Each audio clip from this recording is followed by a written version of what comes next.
And we're live. Let me just make sure everything working here.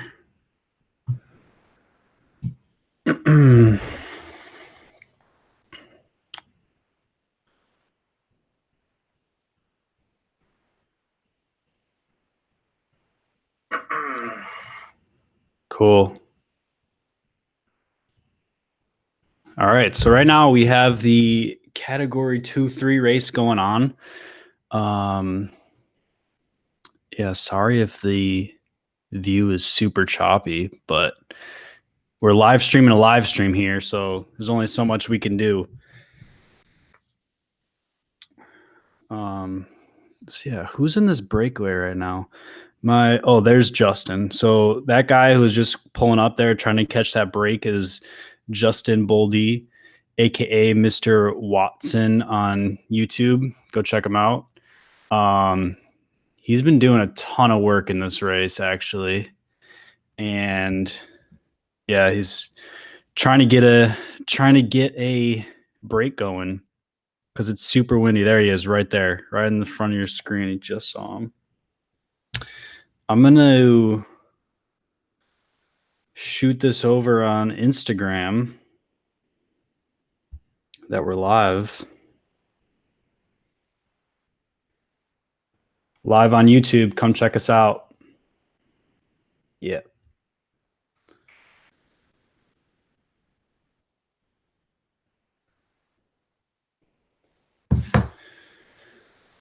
Cool. So yeah, this race is super windy right now.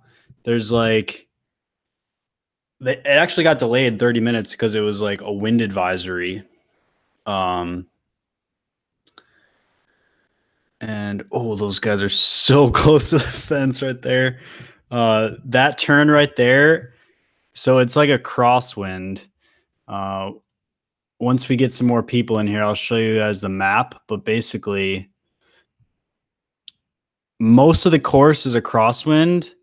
As you can, like, the start finish is a crosswind.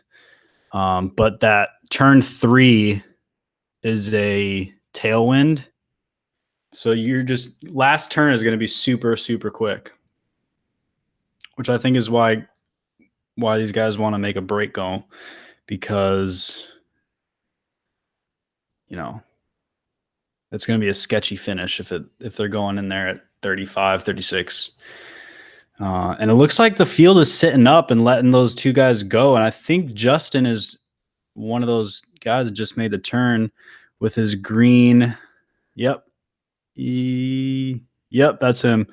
With his green Specialized Sprint delay.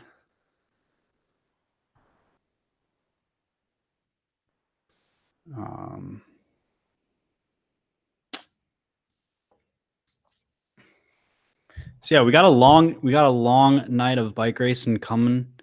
So I'm just gonna finish up this race. It looks like there's 10 laps left, and then we got the women's pro and then the men's pro race.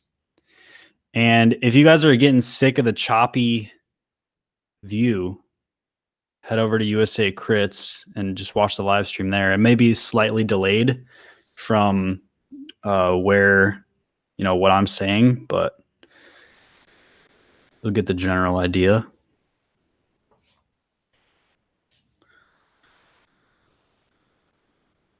So let's see how this thing works.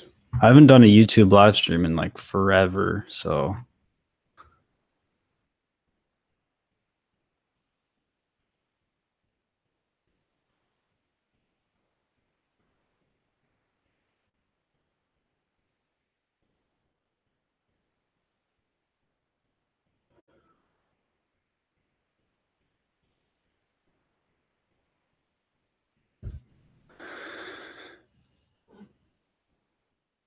Justin's been doing a ton of work in this race. He was off the front, like, first lap he attacked, and he was off for like 2, maybe 3 laps solo. And then they finally caught him, but he's also racing the pro race after this, and he's racing tomorrow.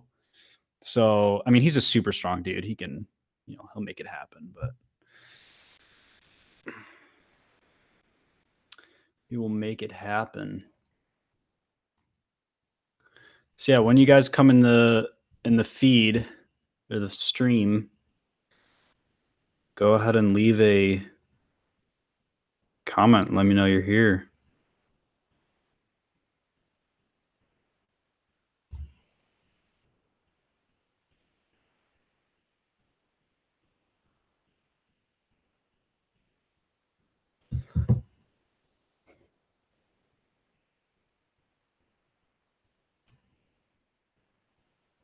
Cause yeah, I don't know if there's a better way to do this without it being super choppy and like you guys get like 10 frames a second, but is what it is. Looks like a stop motion movie, but we're gonna use what we got, you know? Use what we got.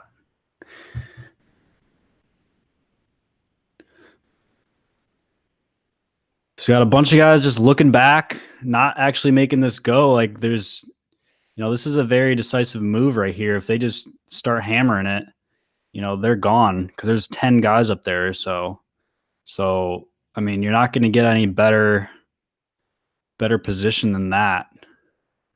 Justin's just doing so much work, still on the front. I think he's sitting up now, realizing that no one's working, so he's not going to pull them to the line, which is smart. But hopefully he can get a win out of this. I'd say he's probably top 5 strongest guys in this field as far as like raw power.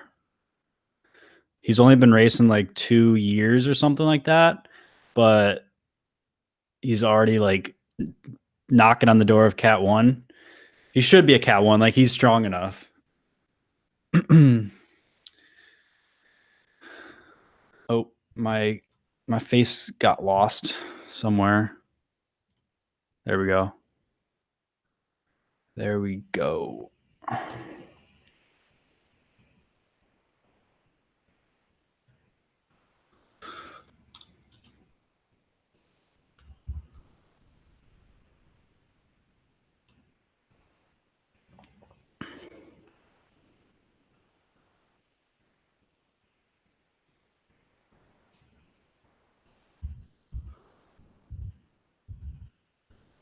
I'm just going to pull up the Strava map. So when everyone gets here, we can, go over. Let's see.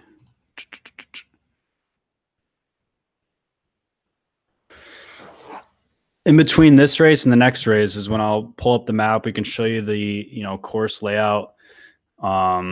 There's a small little bump, little false flat, I'd say. But the pros do, let me see, I think 70 laps. So it's going to be, let's see.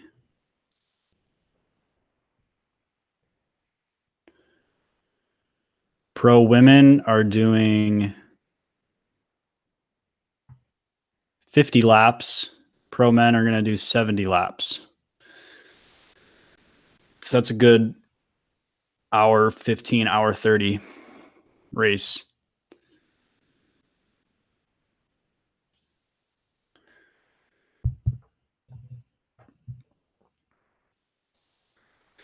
And then we have Zach Zients off the front. Dang. Crushing it, Zach. So, he's definitely hurting, but I mean, he's got a huge gap. They're just letting him go. So maybe he can pull this one off. That's a super awesome move. He's obviously been training hard because that's, they're going about 30 miles an hour right now.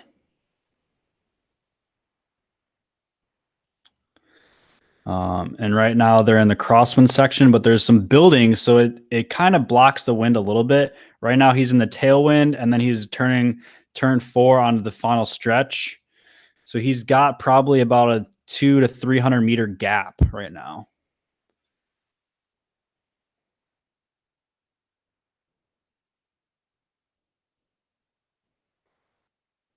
Let's see how many laps are left. Let's see if they're going to show us. No.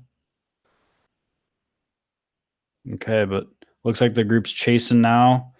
It's a 40-minute race. Looks like they're on minute 34, but it'll be somewhere around there, not exactly 40 minutes. I think they have like 5 laps left, something like that.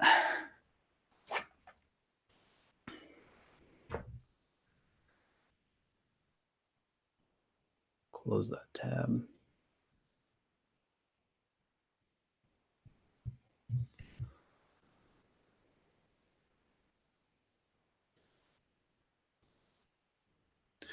And we'll see if I actually even get to keep this video up because, USA crits.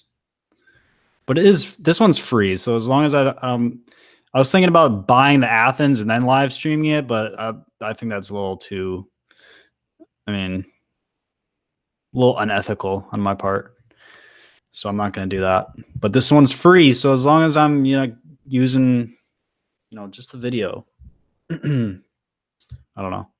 So does that say 3 to go?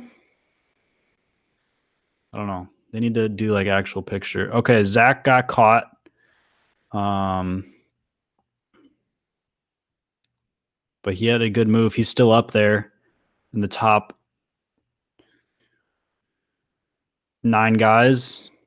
They have a good move going now. If they can, start rotating and working together, they can pull this one off. We're going to have a reduced bunch sprint.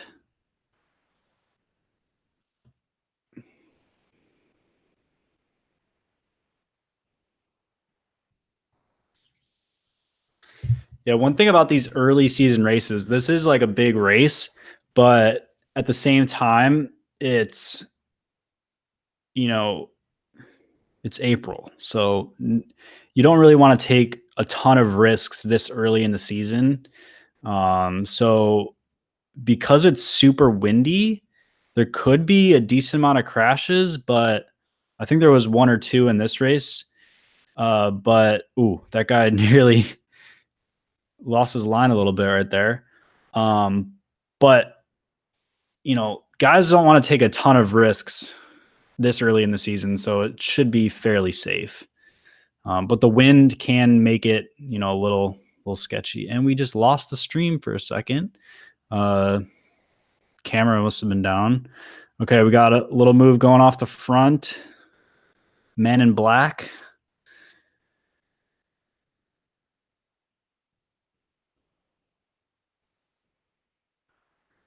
And he's going all in right here.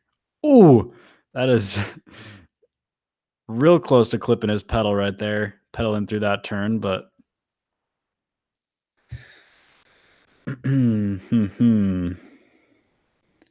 looks like this is the bell lap, last lap of the race. He's got probably a 50-meter gap,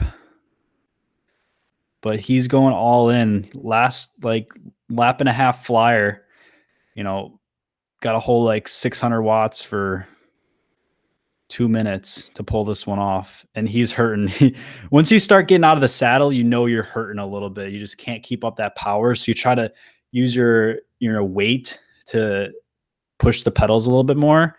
And he's still he's looking back. He's hurting. He's looking back.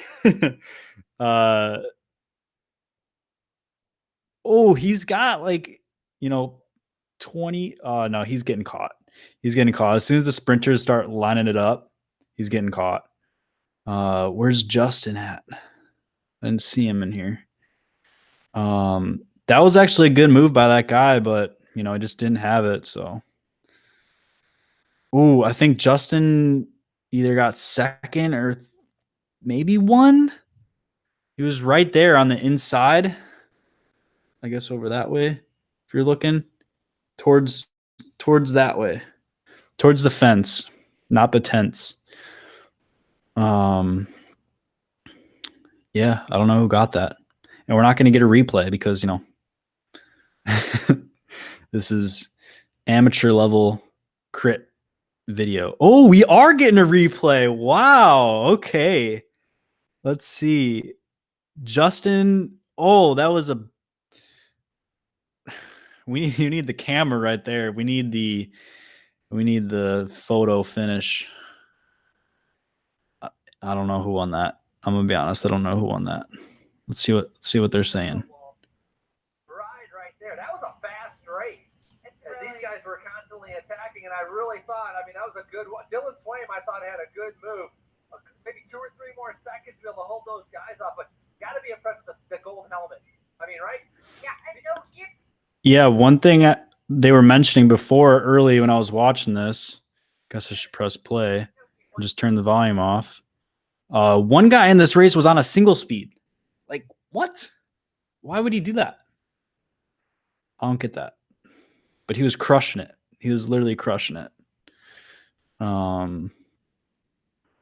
So yeah, I don't know who won that. Hopefully they'll make, hopefully we'll see podiums when they start the women's pro race, which we're starting right now. They're going to start lining up. We're going to do the national anthem, and then we're going to do some call-ups probably. Looks like they're making them do one more lap. That's Justin right there. But he was definitely on the podium, I think. He was right there. So, Justin, if you're watching, good work. Good work.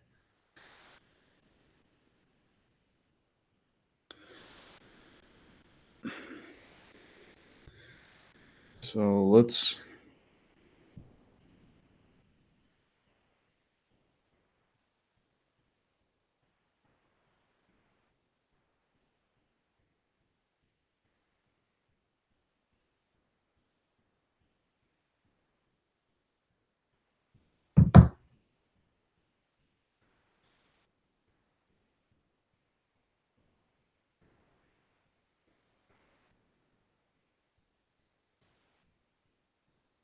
Everyone's taking a little break before the next race.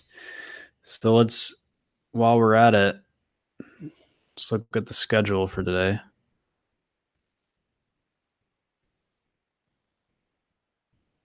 If I can pull it up here.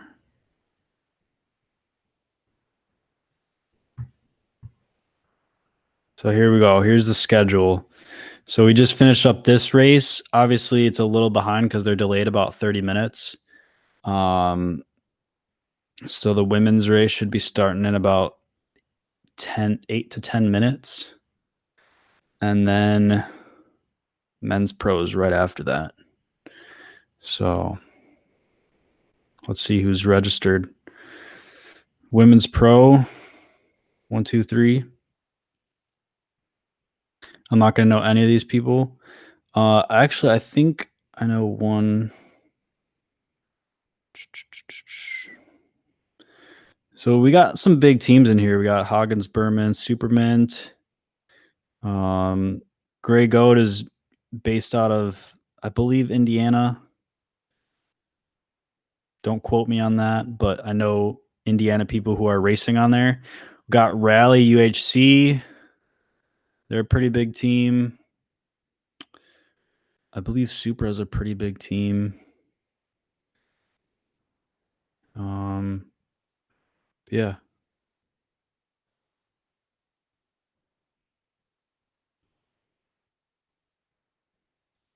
Some big teams in here, so it should be a pretty quick race, pretty fast. Let's pull that guy back up there. Oh, who is this? So what podium is this? I guess I should probably be watching the stream, right?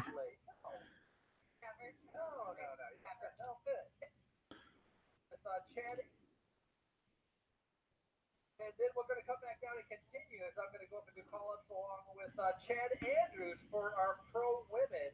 They're going to be coming up in just a little bit. Again, pro women, 50 laps of racing.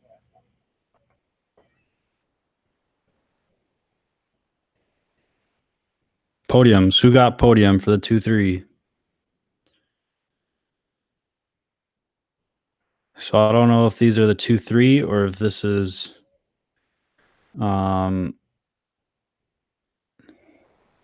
if this is the race before it. The Masters. Yeah, this looks like a Masters. No offense to the riders, but it looks like Masters category. No, just saying. Ooh, nearly dropped that phone right there.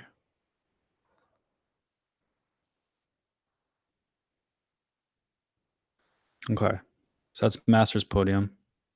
Let's refresh this.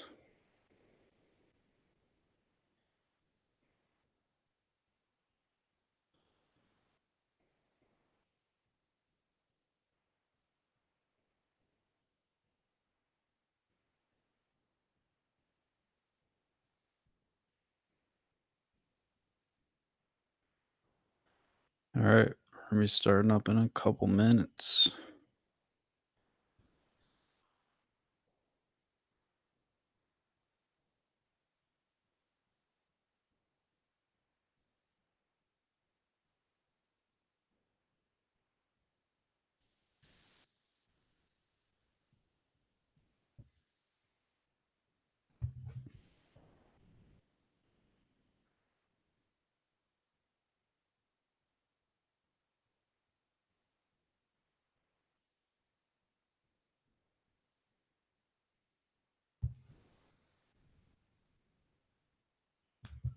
So yeah, take a little break while we were waiting for this race to start, and then yeah, we'll be back when the race starts in a couple minutes.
All right.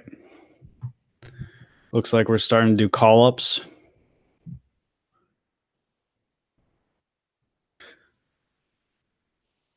Marta Morris, 22. What team is she on? I can't even read that on her jersey.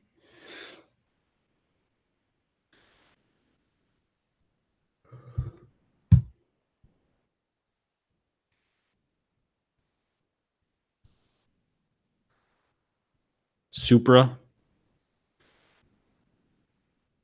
50 years old. Wow. Debbie Mound. I'm going to butcher all these names. I'm sorry.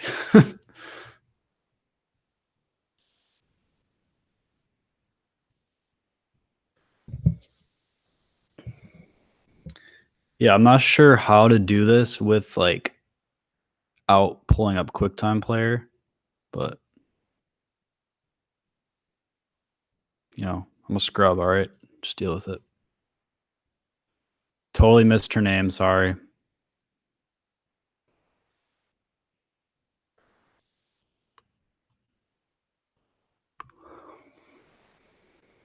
All right.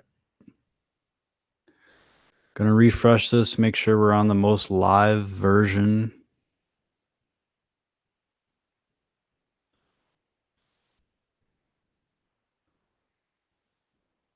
Rebecca Wiasak. Is that how you say it? Probably not. Sorry.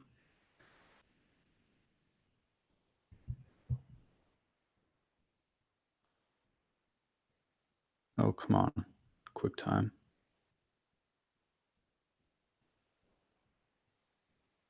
There we go. There we go.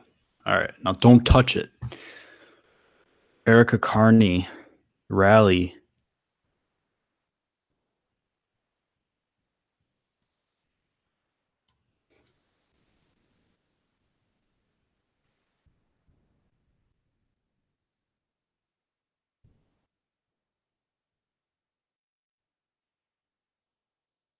Just type in some messages in the chat.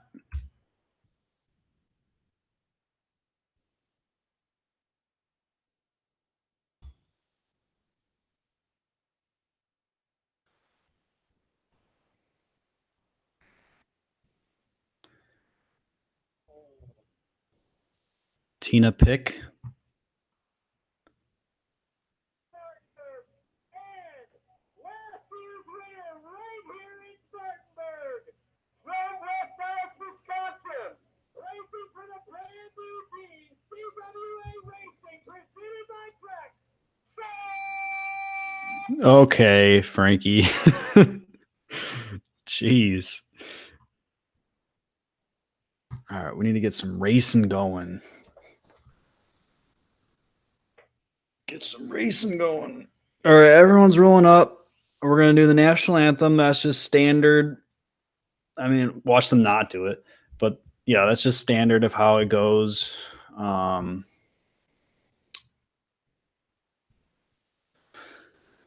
then, they'll count them down and they'll take off for 50 laps.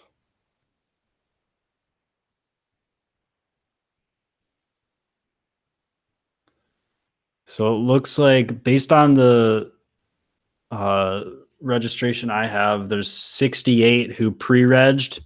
So we're probably looking somewhere around 75, I'd say, maybe 75 to 100 women racing.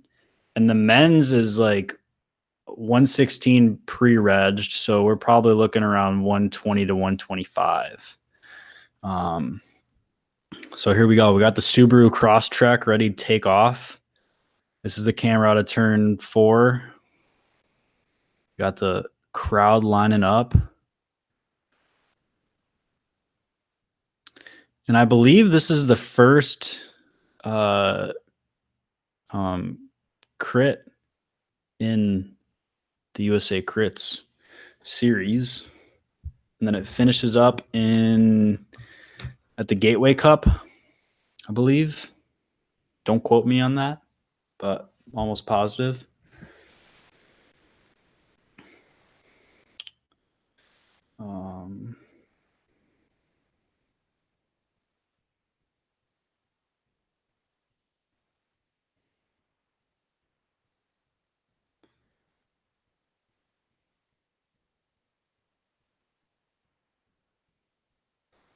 So yeah, we got 50 laps. This is actually a pretty small course. It's only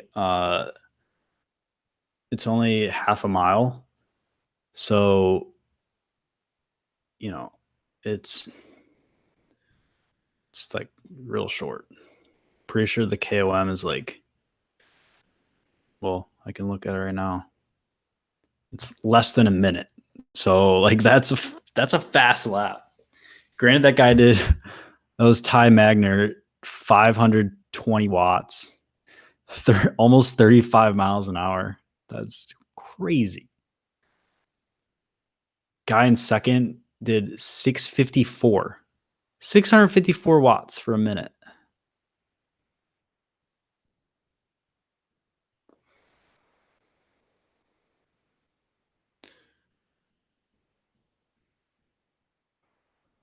Huh. Interesting. Can refresh that. See if anyone else got it today. Nope. Nope.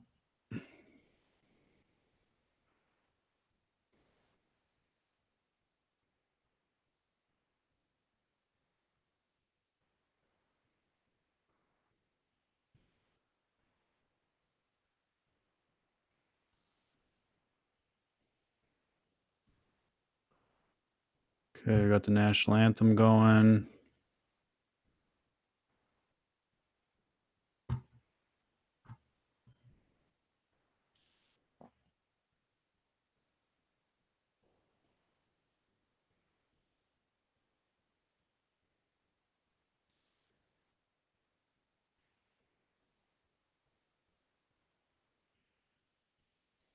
Looking at my other screen over here.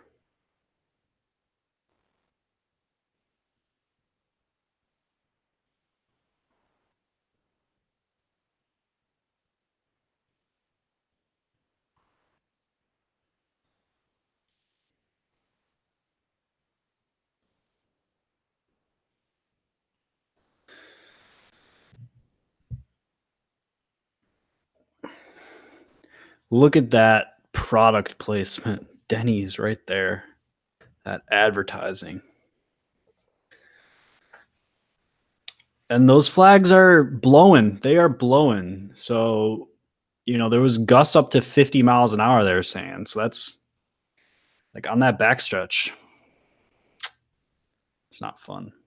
Actually, the front stretch too. It's mostly crosswind because the two ends of the course are very, very short. But I think it's blocked a lot by the buildings. So, I wasn't there, or I'm not there, but it's probably not as bad as they're saying.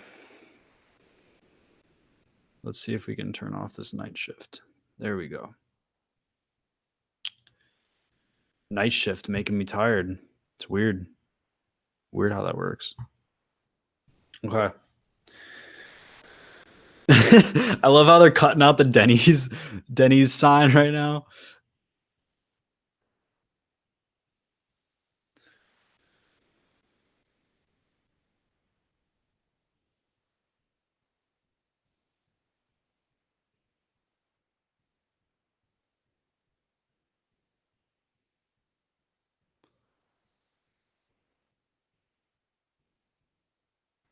Yeah, see that flag is right by the building and it's not blowing that much. So my guess is it's not that windy on course where it would matter that much. I mean, every once in a while you'll probably get a gust, which is honestly more sketchy. But like in the last race in the 2-3s, they weren't echeloning at all. So my guess is it's not that big of a deal.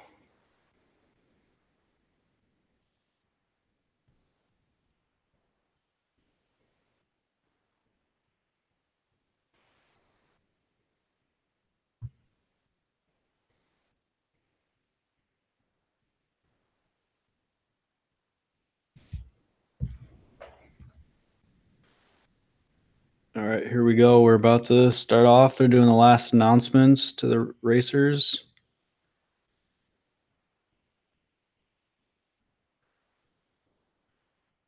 Riders ready. Blow the whistle. Boom. Let's go. 50 laps. There's Brooke. I think I just saw Brooke.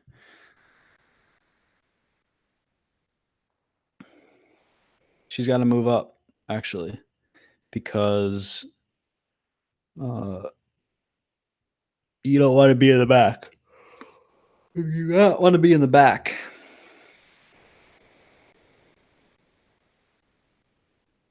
For a number of reasons. If you're in the back, obviously the crashes are happening in front of you and you have to go through them then. So it can be if you're in the back, it's harder. It's actually like you're at way more risk of not doing well. But everyone who races knows that. So it's, everyone's fighting to be up front. So it can, like, at certain points, it can use a lot of energy just to try to stay up front because so many people are just trying to pass you and like fight for position, where sometimes it's easier to just sit in the back. It's sometimes it's just easier. And then if you're good at moving up, then you can just, move up with 10 to go or whatever. But yeah. So we got 2 going off the front. Looks like a rally and someone else in the blue. And it looks like that blue team has a ton of people. Oh, we got some on bike footage. What is this? This is sweet. Yeah, it looks like that team in the blue had a bunch of people up on the front blocking to let that break go. So they must be wanting a breakaway. Which for a couple reasons teams want a breakaway. One, you have a guy up there, or a woman, I should say. I say guy just as like person, but if you have someone up the road, then you don't really your team doesn't have to do work. Like if that breakaway wins, then you have a better shot of winning the race because you're only fighting, 2, 3, 4, 5 people instead of 100 in a field sprint. So whatever team doesn't make that breakaway, they don't have someone represented up there, so they have to do all the work to try to pull that back. Otherwise, their race is over. Like if your teammate is up the road, you're not gonna pull that back. So it looks like they have, stats going at the bottom of where people are placed, which will be nice to see the breakaway. But everyone in the peloton, if you've never seen a bike race before, it really doesn't matter where, like time-wise, where you are in the peloton, because, the difference between, I guess I shouldn't say this, because if you're in like a 100-man field, being in the back is actually takes a while to get up to the front. Especially on short courses like this, where it's just like sprint, sprint, sprint, turn, sprint, sprint, turn, sprint, turn. Like that's hard to get up to the front. But in general, like the difference between 20th spot and, 60 or 40 isn't really that much. So yeah, so when you see them all sitting across the road like that, that means they're just chilling basically. They're not chasing. They're not going super hard. They're just cruising along pretty much. Like cruising along in, I should say, like racers mentality. When you're super fit, you can be cruising along at 27, 28, especially in a big pack like this. But when you're really drilling it, going 30 plus, you'll see all the guys or women lined up, and like kind of like right now, they're all in like a single file line, especially on the front there. So they're going hard right now. And look how long that field is. So right now, this is what I'm saying. The difference between first or the top 10 and being last is a good 5 seconds. So there was Brooke tail gunning it. But that's the dangerous part. So when they're gunning it and you're in the way back, you cannot move up. You have to be super, super strong to be able to move up on that. And you just have to be aware of that, because if the race is super fast throughout the whole thing, you're just not going to be able to move up. So when it does slow down, you have to take that opportunity to get up. And it looks like Brooke has moved up a couple spots. That's her right there in the red helmet, I believe, riding for gray goat bullseye. So I believe there's two still up the road, and one of them's a rally, and the other one's that blue team, which I still don't know who it is. But it looks like their teams are both represented on the front, so they're just trying to block and letting them get like a huge gap.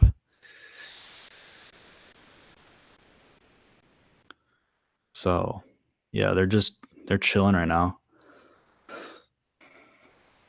And that's what's dangerous. So then you have people just attacking, and then everyone's going to chase them down, and they're going to sit up, and then they're going to chill at like 24. And then someone else is going to attack. They're going to get up to like 32, and then they're going to chase them down, and they're going to sit up and chill. And the whole time, the breakaway is going a steady 28 miles an hour, 30 miles an hour, just sitting on threshold. And, overall, their average speed is going to be higher, and it's going to be easier for them, basically. So right now, Rally and the blue team. All right, let's hold on. Let me get back to that. Okay, so we got the break. Who's in fourth? Oh, is there a break? Maybe not. Based on the timing, I don't think there is. So they must have gotten caught. So my bad. But in general, that's what happens. Like, and the field is going to start attacking each other, and then the breakaway is just going to go. But it looks like they're all together. And yeah, I just saw the motorcycle go. So they're all together right now.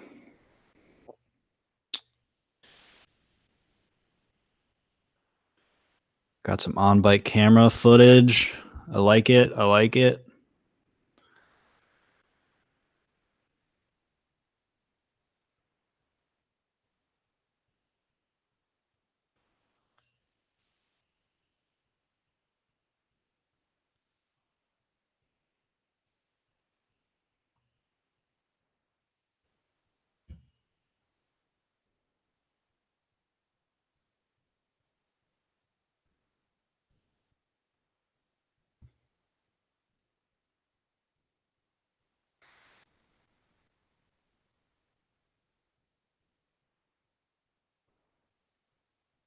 All right, so now we got another attack going. Is it that same team, the blue team? Looks like Rally and someone else is chasing that down.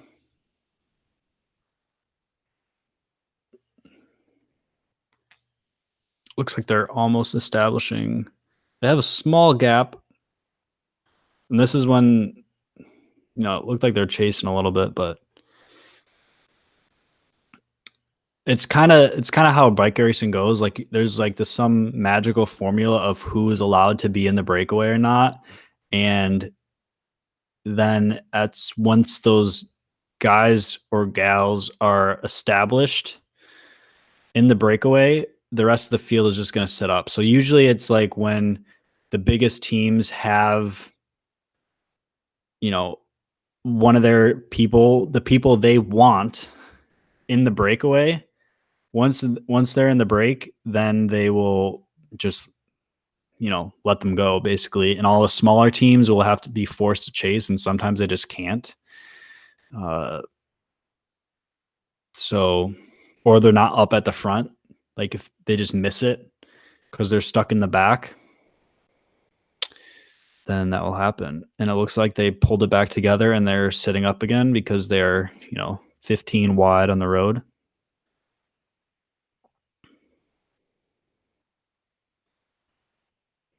Who's this guy waving to? So I got Grey Goat on the front.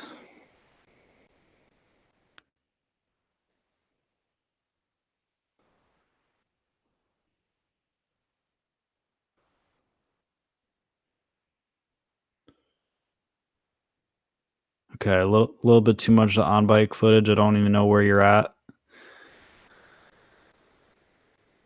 I appreciate the on bike footage, but don't show that every other clip, please.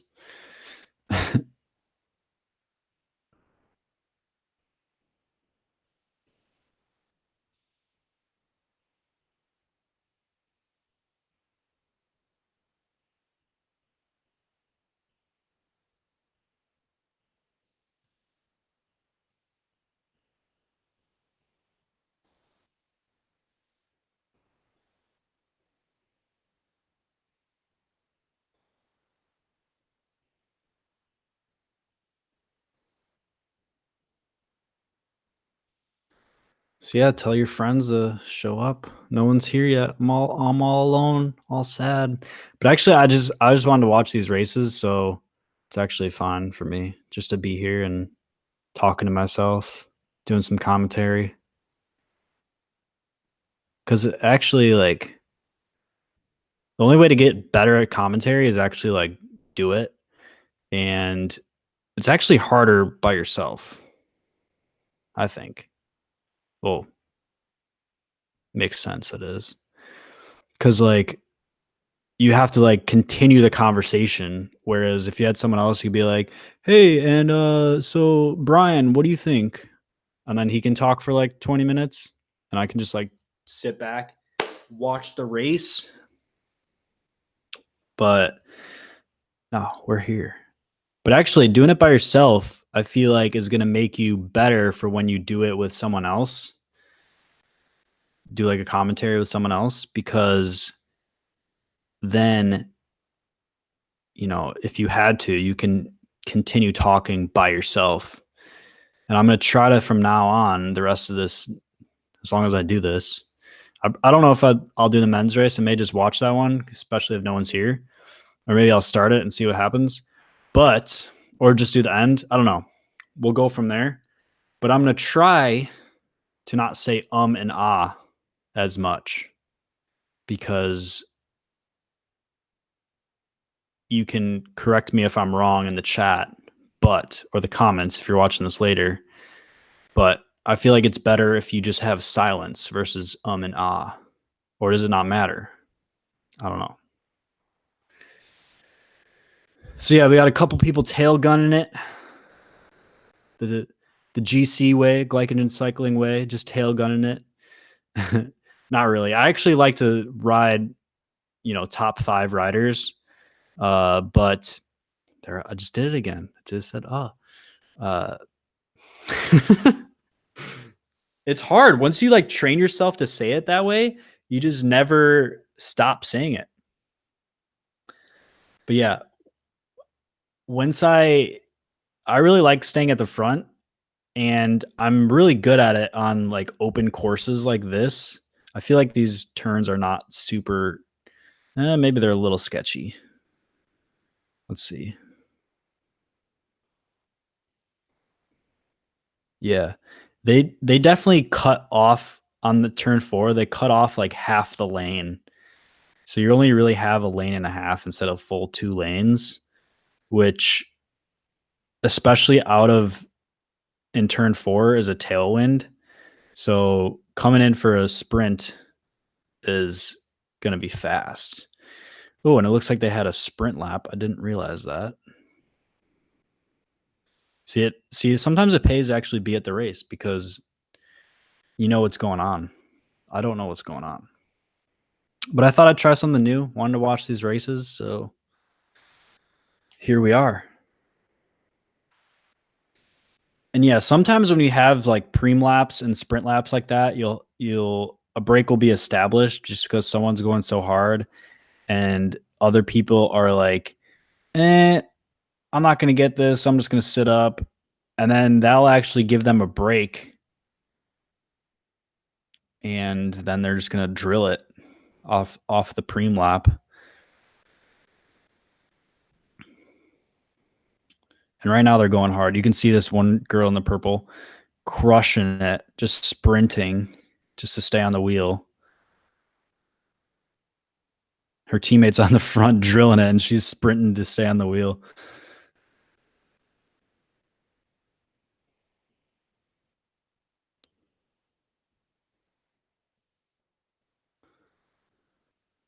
Let's talk about the bikes because I just saw that last lady at the end there had a disc brake bike, and there's actually surprisingly a lot of controversy about disc brakes. I've never ridden one on a road bike or a cross bike, but mountain bike, it's sweet, but mountain bike is heavy, and you need a lot of braking power. So I don't know why, like, for crits, you don't need disc brakes unless it's raining, which then it may help, especially on carbon wheels, because carbon wheels do not stop at all in the rain. Or you'll have just like, sometimes you'll be stopping, but then sometimes it'll be stopping less or stopping more because your rim is like dirty in some spot. Where a disc brake, that wouldn't happen. It's like always the same amount of power, always the same amount of stopping power. Ooh, I thought that was a curb for a second, but turns out I was just brick. And one thing you should notice, I want to mention is on these double yellow lines, you can, next time they show the on bike camera, notice how there is like reflectors that are on that yellow line. And this is something that doesn't happen up north as much, I don't think. At least I haven't noticed it. But there's these little reflectors. You can see it right there. And if you hit those, it's sketchy. Like, especially when you're turning like full tilt into that left-hander and you're going 33. If you hit that, like, your front wheel is sliding out. So you gotta be really careful and know where those are. Just another thing, like, these courses are not necessarily built for racing bikes, It's a lot better than it is in Europe because Europe has a lot of like road furniture, whereas like instead of this double yellow line, there'd be a whole bunch of plants in like a brick structure. And sometimes they'll just be like boom, boom, boom. They won't be like all connected. So you'll just be coming up on a thing and there's automatically like a brick wall in front of you. So it's not, that's rough. But what I'm saying is these roads, like, you can see there's a lot of like cracks. There's a lot of, not even pavement. You can see right there, like, there's a whole section where it's just not even at all. So you gotta really like hold your front wheel down and make sure it has grip on that front tire so it doesn't like skid out with the changing of textures. And even this like brick section, when you're going straight, it doesn't matter, but I'm talking mostly in the turns. If there's like manhole covers or whatever, a lot of times you're going to have people that may change their line in that just to avoid that. And sometimes that's what causes crashes. That's what happened to me in Gateway Cup day 3 last year. There's a manhole cover. Don't know how this guy didn't know it was there because this happened on the second to last lap. And he just like changed his line and took out the front 10 guys, me included. And I was like, dude, come on. But, is what it is.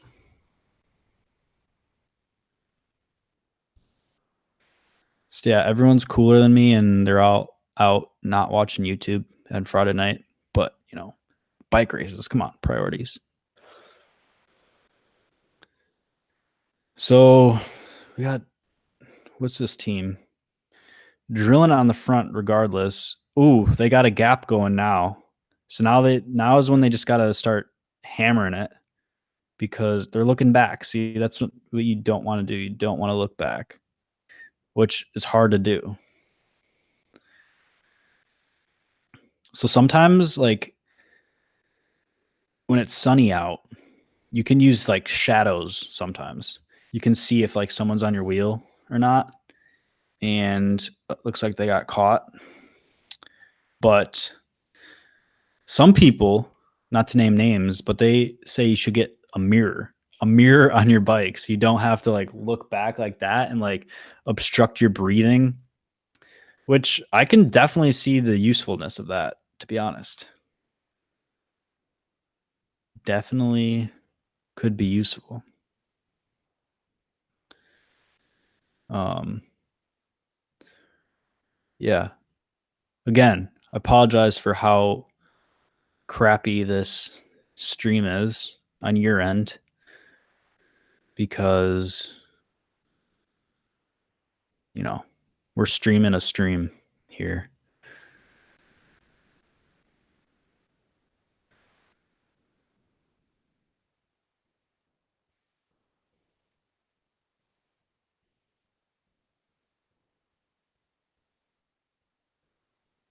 Still tail gunning it. That's what I do when I'm hurting. I just like tail gun it, but it's either I'm on the front first 5 guys or I'm like on the back like last 2, and then I try to move it up, and then I get like top 25% by the last lap. But I don't know. This year has actually been not great for me fitness wise. Like I don't feel as fit as I was last year, but I think that's just because it's still April and I haven't been uh I haven't been training as hard, and it's April, but it feels like July because I'm in Florida. So, and I moved here in January, so it feels like it's been the whole summer already. But yeah, so we'll see how it is in a couple months. But my general plan for racing is I'm gonna do the Florida Crit Championship, which is in like 3 weeks, and then I'm gonna go. I may do 1 or 2 races before Intelligentsia, and then I'm gonna do all of Intelligentsia. So that'll be a lot of fun.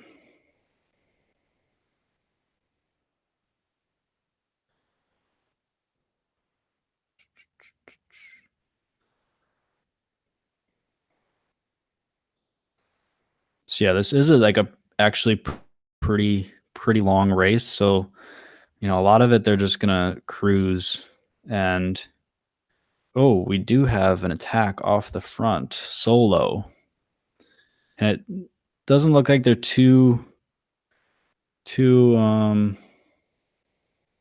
on pulling that back right now. So sometimes what they'll do is like if you get 2 or 3 people off the front and like who they are, they're not super strong. Sometimes you'll just like let them go so that no one else is like urged to attack. Does that make sense? So if you have uh like 2 or 3 weaker riders, and like within the last 10 laps, like once you ramp it up, you'll be able to pull them back. You're just going to let them go because no one else is going to want to attack then because there's already someone off the front.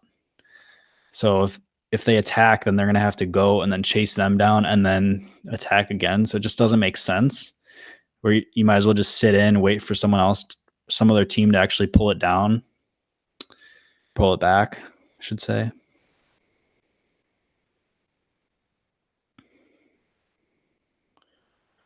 So right now they're just letting her do her thing. 30 laps left, so more than half the race, and they're not going super hard right now just to try to get her. But slowly reeling her back in. Looks like Rally is putting on the power again.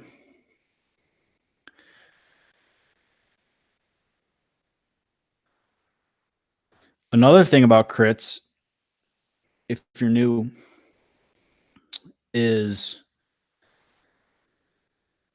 you have a crowd, obviously. And this goes for all bike races, actually, not just crits, but you have, a bunch of people that think they can just walk wherever And that can oftentimes be really sketchy, especially when you have a pack of 100 people going 30 miles an hour at you. And I noticed, like, if you see those guys have nets to block off the walkways so people can cross back and forth. And this entire course is blocked off by barriers, which a lot of times for the crits and road races especially is there are no barriers or very, very little, just at the finish maybe. So people can just like walk wherever they want. And you really got to hope that they just don't, they don't do that. Because, they can cause crashes, big crashes.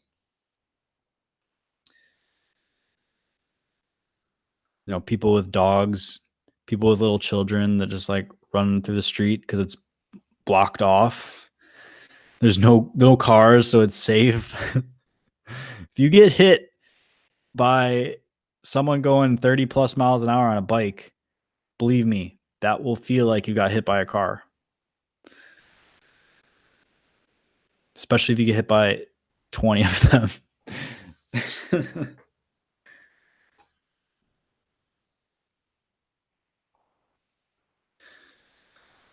Everyone around that corner safe.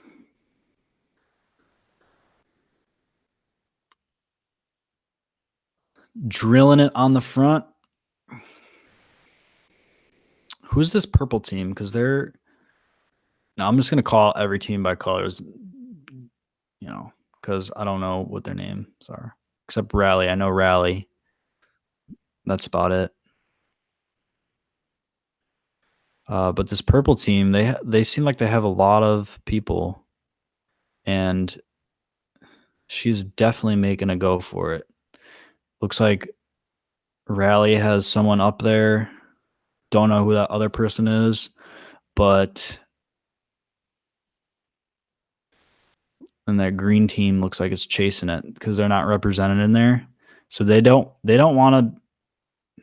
Oh, she got a gap. So yeah, now Rally is just going to try to chase everyone down because they have a decent gap now. And it looks like that girl in green is going to start bridging, try to catch up to these three. But it doesn't look like that's going to happen.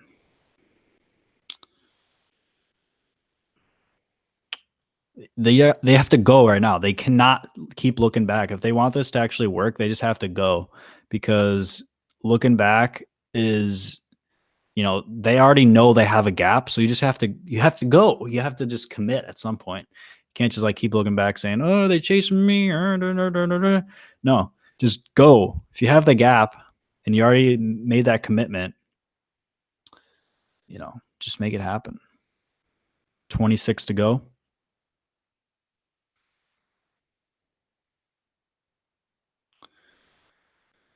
Coming up.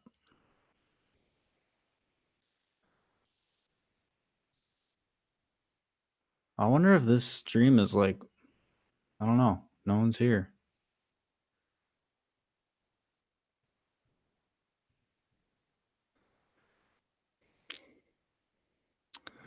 So let's see. Do they...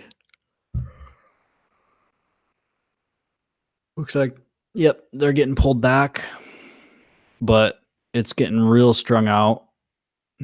See, now is when you should go again. So once they start sitting up a little bit is when you immediately should attack if you want a breakaway to go.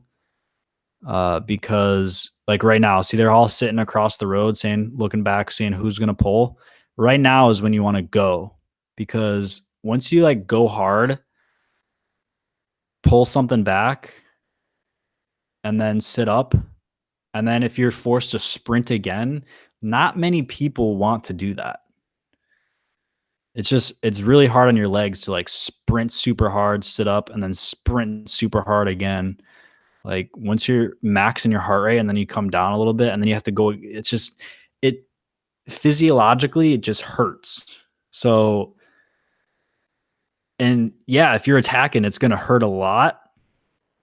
but you have a good shot of getting a gap. And if you can get 1 or 2 people to come with you,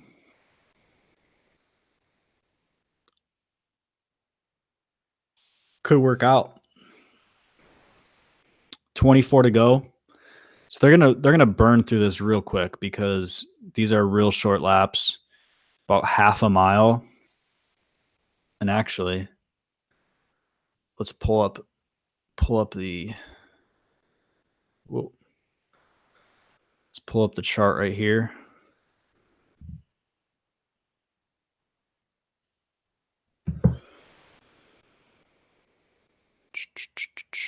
So here's the course. Start finish is right here where this green dot is. And they have and don't be looking at these huge things like, oh, there's a huge climb. Like, look at this. It's like 795 to like 808 or something. Yeah, 808. So it's like 10 feet maybe. It's not that big of a climb. It's not of a climb at all. It's just like a false flat basically. But after doing that for 50 laps, it can hurt your legs a little bit. So right here, coming across is the head or the crosswind. So the wind's coming from Dunbar Street down to Main, down to Broad. So this is turn 3. You got a tailwind right here. So you're blowing through the turn 4 real fast and then crosswind to the line.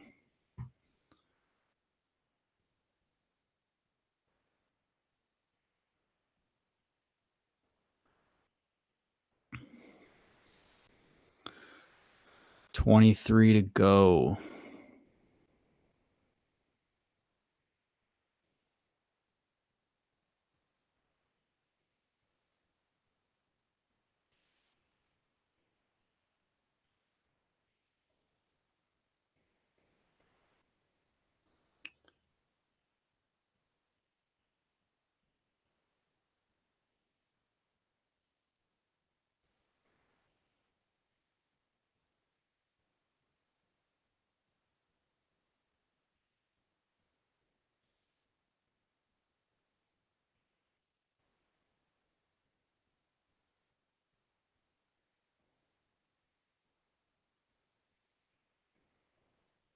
Whoops.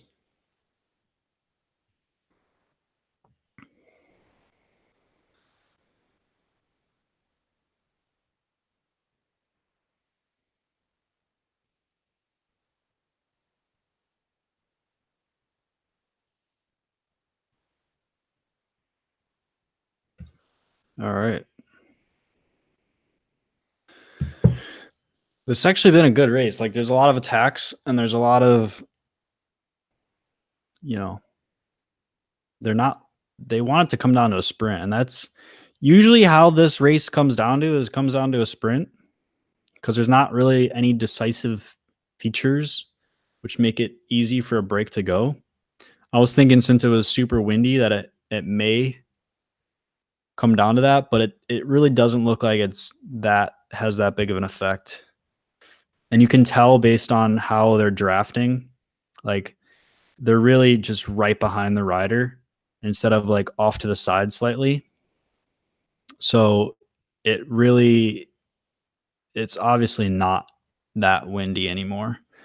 It probably died down a lot as the night went on. And everyone's sitting up, looking around. 21 to go. So we're over halfway there. Oh, and we have a comment. Is this women's or men? This is the women's race. So the women's pro, 1, 2, 3. Got 21 laps to go.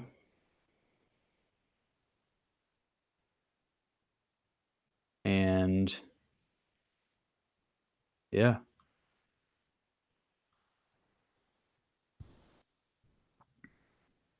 So far it's been we have a move off the front now. Looks like from Grey Goat Bullseye. The only reason I know that team is because I know someone on it, Brooke Hannon. And let's see.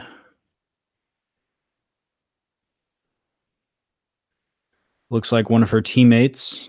I don't think that's her because I don't think she has hair that long. That's a thick ponytail. It is very thick.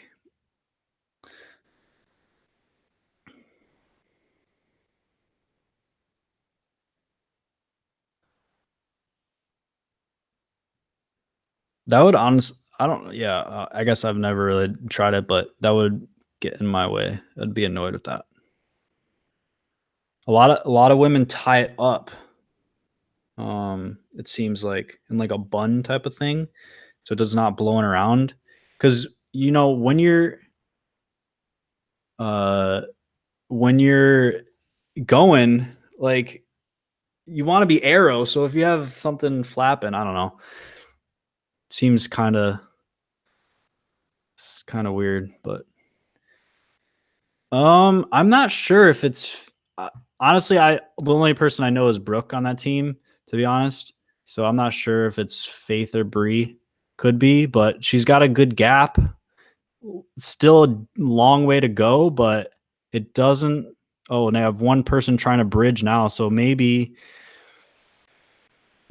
she can get up there, but I think this is going to cause Rally to try to chase it down because it doesn't seem like they want any more than two people in there when they're not represented. So she's crushing it right now, though. She is really flying. Looks like that other woman is successfully bridging up to her.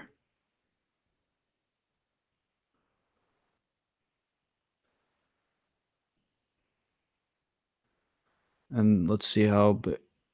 So they probably have about a 200-meter gap, maybe, give or take.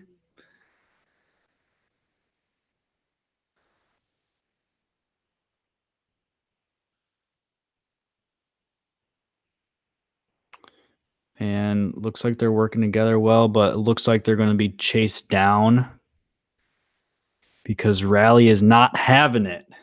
They said no. Does Rally have a sprinter? Let me know. I'm not sure. They obviously might. They should, because they haven't really been in the breaks too much, but they're chasing everything down, and it looks like it's that same person that's chasing everything down.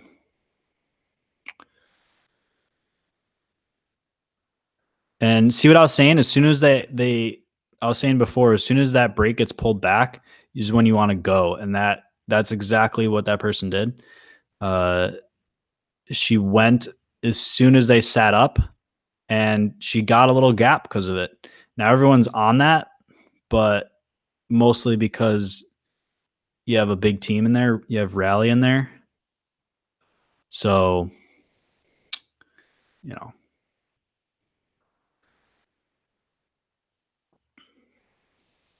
and don't know what this purple team is. I should probably find that out, but 17 to go, so not going to worry about it now. But they have a lot of riders, and they have been looking strong. So it's going to come down to either this purple team, Rally, or whatever team was in blue. They seem like they have a lot of strong women, and they're up at the front. But they also haven't been doing a lot of work, it doesn't seem like. Whoever's on the front for Rally she's been up there the entire race.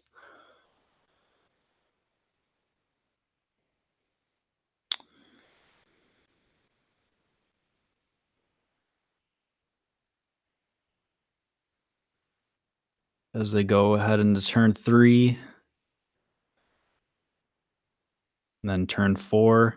See, the top and the bottom of the course are super short, especially from turn 3 to 4, because there's a slight downhill. So it's really like 5 seconds maybe. I've actually never done this race, but it's a super simple course, actually. And I feel like a lot of these USA crits are super simple. least from what I've noticed. Wow, that's a short, fast course. Hard to move up with the front of the pack going into a turn with back half coming out of the last one. Yeah, exactly. So what I was saying before is like, when they're really drilling it, if you're stuck in the back, it's really hard to move up because you're going sprint, sprint, sprint, turn, sprint, sprint, turn. And see, the front of the pack is like slowing up, but the back is like still trying to catch up from getting out of that turn. And then as soon as they catch up and like try to move up is when they go into another turn. So it's like a nonstop yo-yo effect. And, because of that, it's like if once you get to the front, you have to stay up there and fight for that position, but it's hard to do. It really is. So really the only times you can move up are this front stretch and the back stretch. The two ends of the course, it's like impossible. And here they're going, 28 plus. So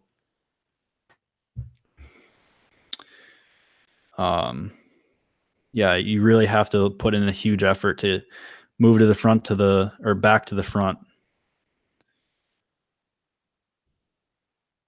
Yeah, tail gunning is it could go either way because on this course it seems like the turns are wide enough that they're holding speed, so you can really just if you're a diesel like I am, as long as you're holding the constant pace and not like sprinting, it could be fine. But out of that turn, they seemed like they were braking a little bit. So yeah, it's kind of hard to tail gun it. Let's see. Yeah, it doesn't look like they're getting out of the saddle much. So usually when you see them, the riders getting out of the saddle out of a turn, it's when it's really hard if you're in the back. But it seems like they're able to just stay on the power. So, tail gunning may not use a super ton of energy on this course.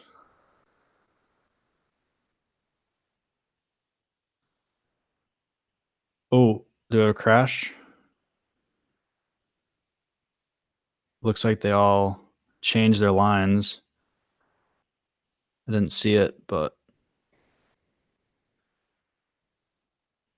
yep, we got a crash. Crash on turn 2. Looks like we have decent amount of riders down. Someone from purple, two ladies from purple, blue.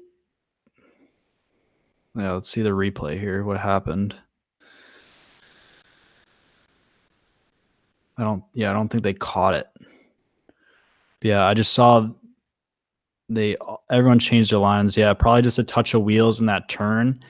Like I was saying before, is like these courses are not really made for bike racing. Like these are city streets.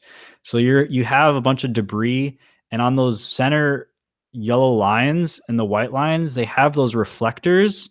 So someone may have just like hit that and just lost their front wheel. Like that happens. It's something I've noticed more since moving down south is a lot of the southern roads have those reflectors in the road. And if you hit that going 30, like your front wheel is going to skip and then slide out. So that could have happened right there. So 13 to go. I'm not sure if they still have free laps. They may get a free lap. And if you don't, if you're just watching this, never heard of a crit before, you do get, if you have a mechanical or a crash, you can get a free lap where you can go to the pit, get your bike fixed, and then next time the pack comes around, you can hop back in. So, but at a certain point, they cut that off. So with this and maybe 15 to go, since it's such a fast course, but I could see them. We'll see when they come around a couple times if anyone gets out of the pit.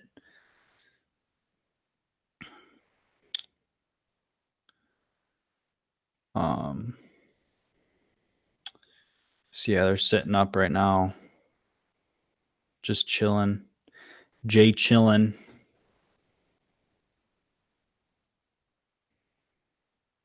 See, now is when you move up. So if you're in the back and you're stuck, when you see everyone sit up like that is when you just have to, like, it's gonna hurt, but you have to keep up the power and move around to the front when it's going slow, because you're gonna use a lot less energy than when they're going full tilt.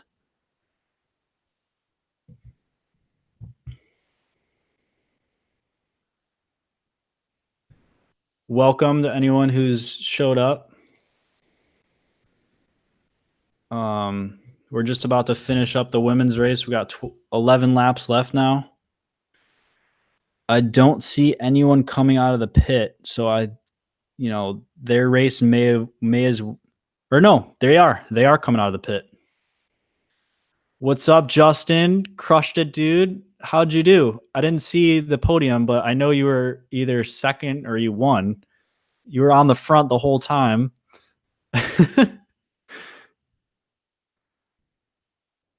Let me know.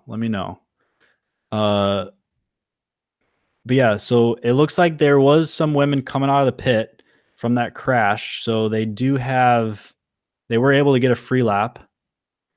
Bike throw for second. Dang, dude. That was a photo finish. I was watching it on here and that was crazy. And you were doing so much work. I saw you off the front, like the first lap you attacked. That was crazy. And then you're off with like two guys. I want to see that photo. Oh yeah, same. Like that was so close.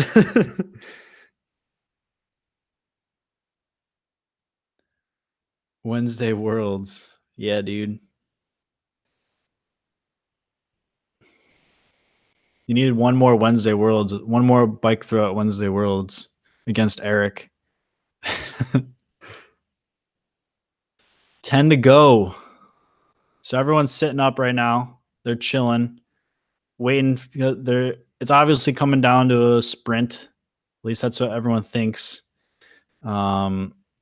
Because, unless someone goes like now, they're going to be chasing everything.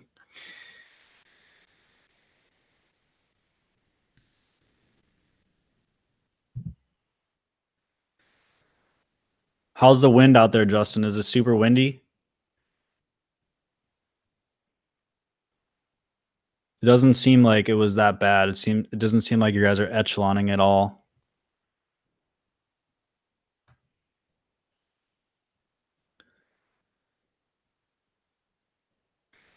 All right, so we got a little bit of attack going.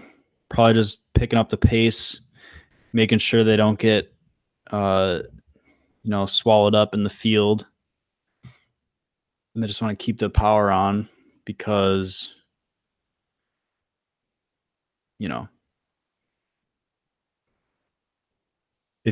sometimes if you're just sitting at the front and you're just like, not going super hard, everyone's just going to come around you and you're going to get, you're going to go from first 10 to like back half in like 10 seconds. So you really got to, just sometimes it's easier to just go super hard and keep the power on than just to sit up and chill for a second and get, swallowed up to the back and then have to move your way back up to the front. Sometimes it's just easier just to, push the power, push the watts. So coming in with 8 laps to go.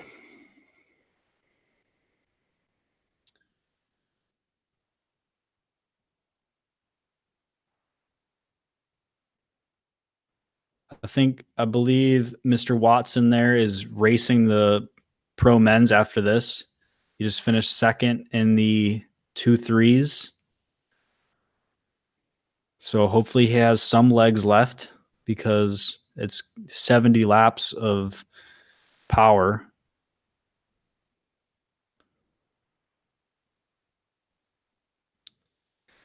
And we have this blue team back on the front.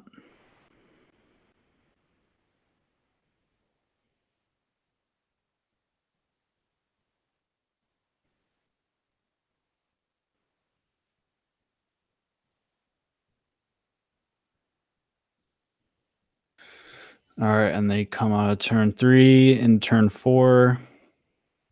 So yeah, right here, that turn is basically just like one continuous U-turn, basically. So one big giant U-turn.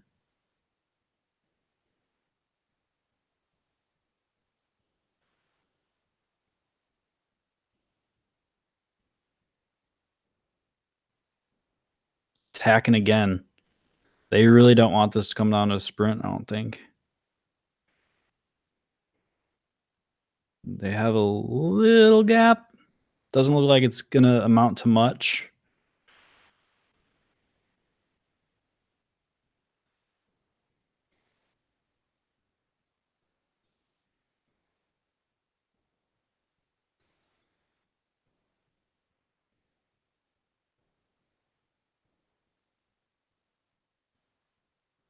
Seven to go.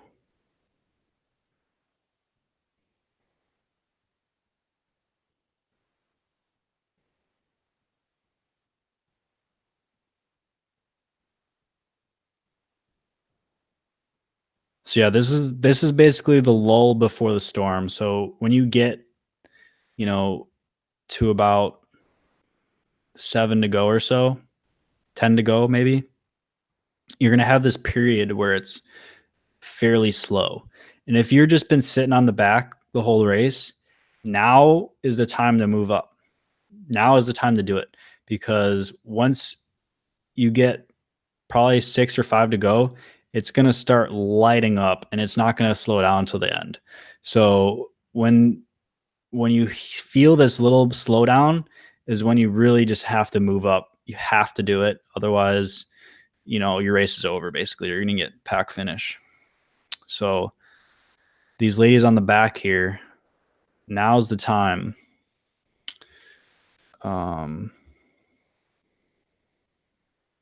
Sprint points lap.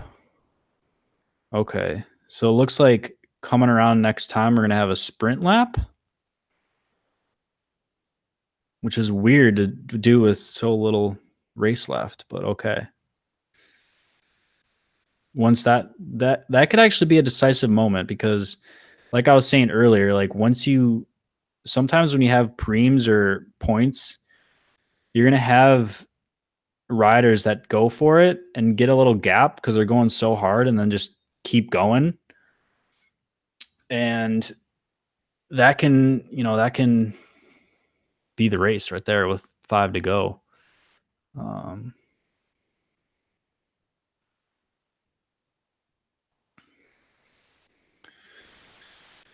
5 to go, 5 to go. Here we go. Now it's gonna start heating up.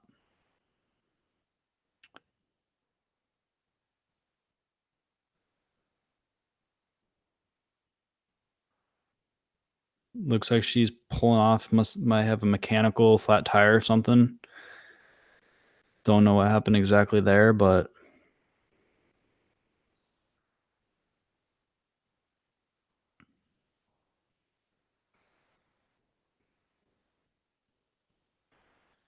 it seems like ever since that crash, there hasn't been a team that's really, wants to put their riders on the front to drill it. Seems like it's all, everyone. There's a couple riders from each team, but no one really wants to make it super hot. I'm sure they're gonna prove me wrong, like right here, but we'll see. Oh, we have attack off the front. 4 to go.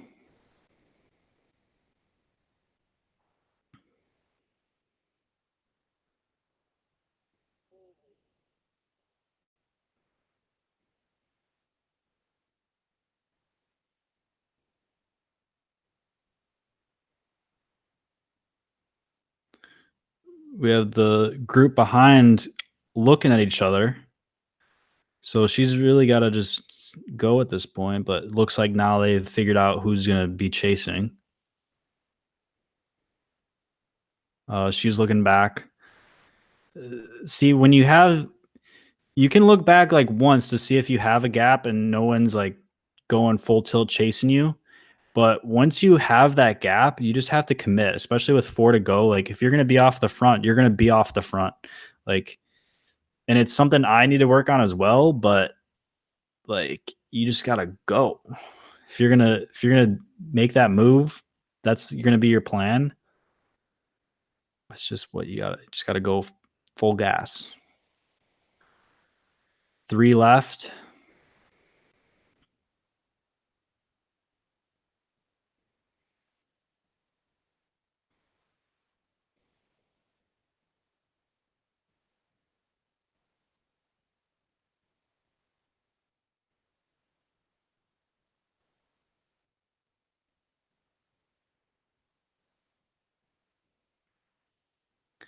Looks like Rally is all getting together.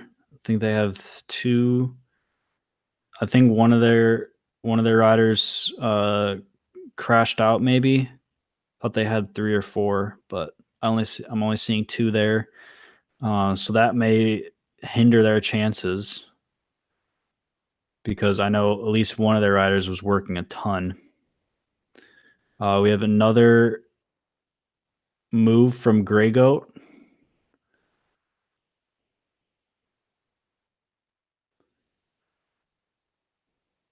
See if we can see who it is. If she has any gap. Didn't see who that was, but very, very maybe 2 bike lengths. So probably just gonna reel her back in. Looks like the same rider that was earlier. Just going for it again. And they're getting gapped on the back. So now this race is a pro women's 1, 2, 3. So you know the category 3 women who want to race, they don't have a race except this one. So they're that's hard because you have pro women and then 3s who are probably like mediocre level, really. So it's really hard to cat up as a woman because there's just not as many races really. With men, you have 4 5s, 2 3, 1 2. Women's, I believe they only had a cat 5 and then or a cat 4 5 and then a 1 2 3. That's like it. So if you're a 3, good luck. You're basically just trying to sit in this race because it's so hard. We're on the last lap now. We're all together. Grupo compacto, as they like to say. And let's see what happens. Looks like there's not really a lead out. A couple of these teams have a decent amount of people, but they are going pretty quick because they split the field basically in half right there. And looks like Rally's got 2 on the front. They're going for it. Oh, there was a bad crash. Oh, that's bad. And whoever's in the blue team won.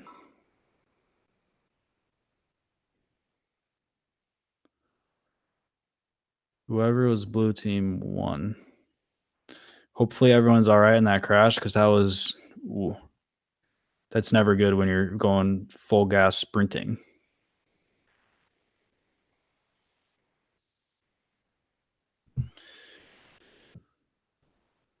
So I believe whoever's in this blue Rally, and then we have don't know who finished third. What's up? What's up, Elvia Harrow? Eric, what's up, dude? Just finished the women's pro race. How's the stream? Is it super choppy? Looking like you're watching a stop motion movie?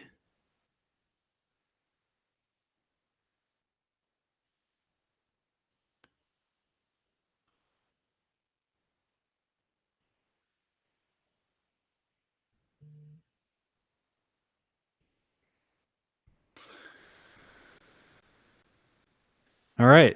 So, yo, it's not bad. Oh, good.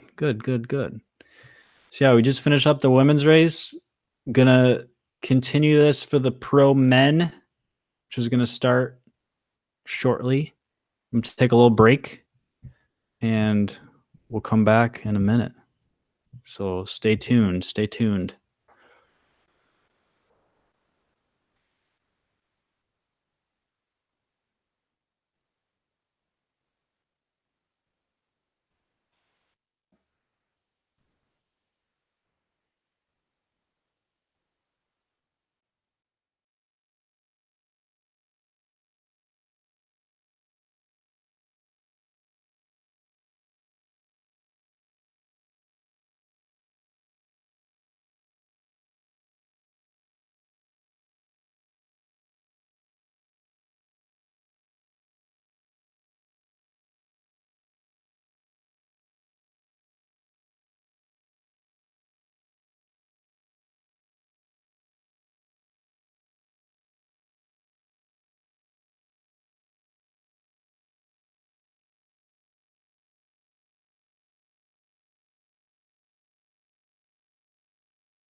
Yeah, he got on the box. He got second with the bike throw. And yeah, it was super close.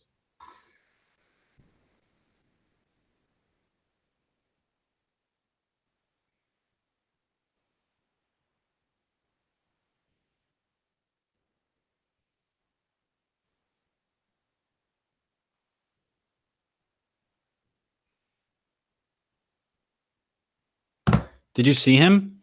I missed the podium. I was going to grab an orange. You know. All right, here we go.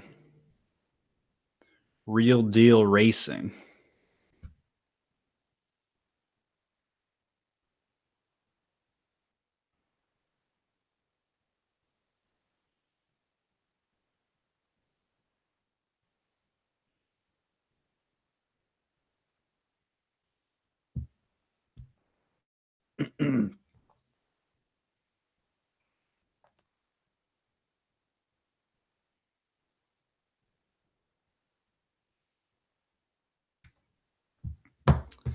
Automatic Racing.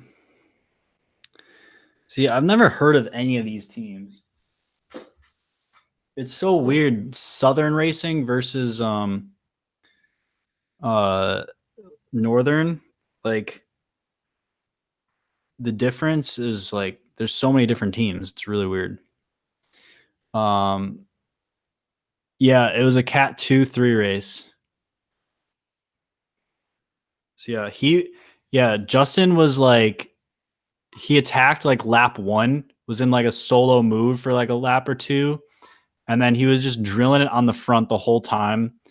And then I think he was like then he's in like a late breakaway, and it was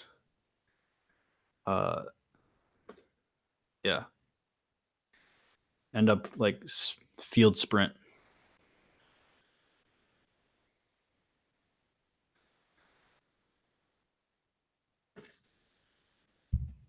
All these guys are 30. I'm still waiting on my peak years. Got like 5 years to go. 6 years to go.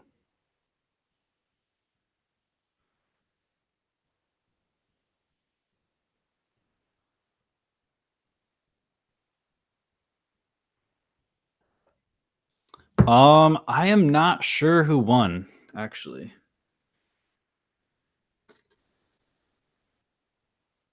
They didn't really announce it.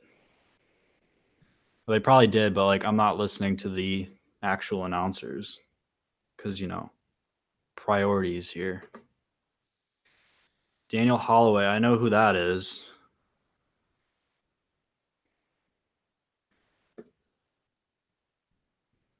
Sam Schneider got the women's W. Okay, thank you. Thank you, Luke.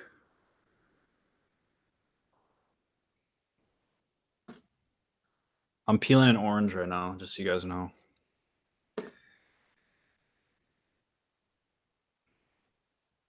Texas Roadhouse.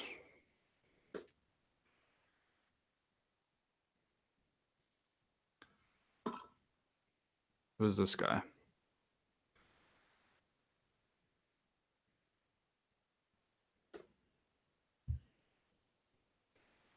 Sorry, my phone's blowing up right now.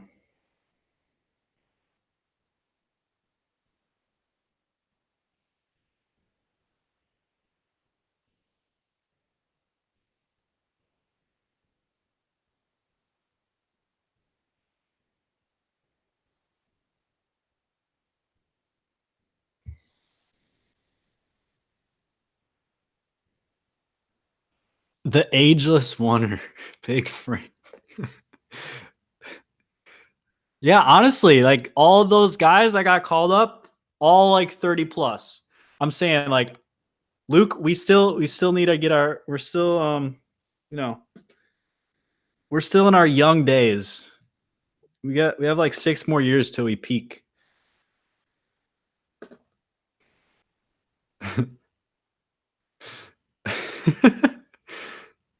All right, here we go.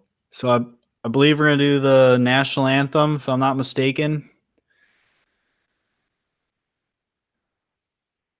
Some of these guys are like ready to go, but dude, just like sit down, chill. Look at Daniel Holloway there. He knows what's going on. He's chilling. He's been around the block a couple times, or probably a few thousands, knowing the amount of crits he's done.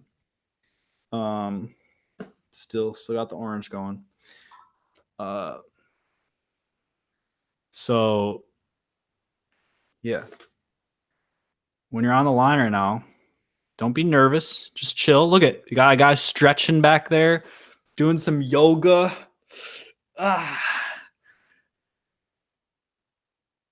He's taking it easy. That's what you got to do. So when you did your warm up, now you just got to chill for a little bit before this race starts.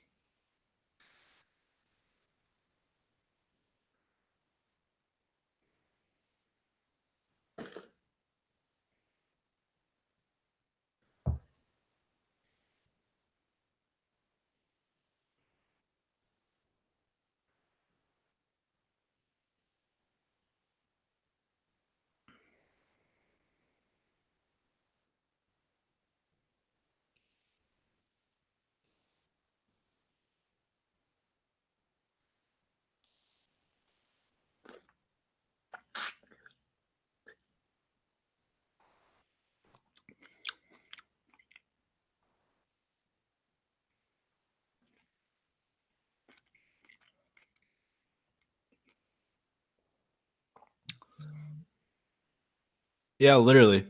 Zwift. At least 1,000 watts out of the gate.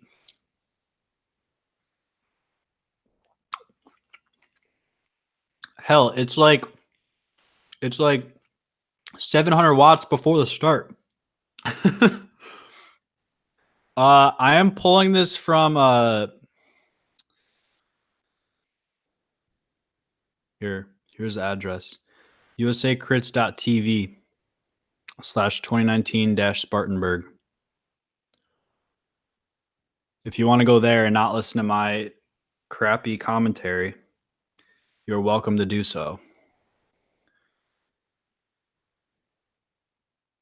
But I'd like it if you stayed. We're having a lot of fun here. You can also just pull that up on there and you can listen to both of us.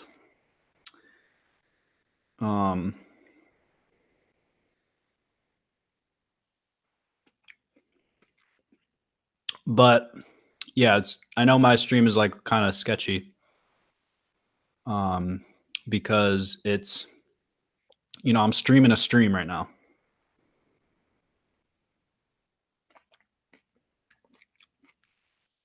Yeah, it's on the website, so you can't, well, unless you have like a smart TV or whatever. Yes, Athens is tomorrow. So a lot of these guys go there, probably all of them. And they do that race as well. Now that race you actually have to pay for. That race you actually have to pay for because USA Crits charges. It's like $15. Sorry, this is really gross, but it's like $15 for the race, or you can pay $55 for the entire season. I was thinking about like buying it and then just live streaming it all, but I feel like that's a little unethical to do. And I'd probably get yelled at. Did they do the national anthem yet? I'll be right back. I'm gonna wash my hands from this orange.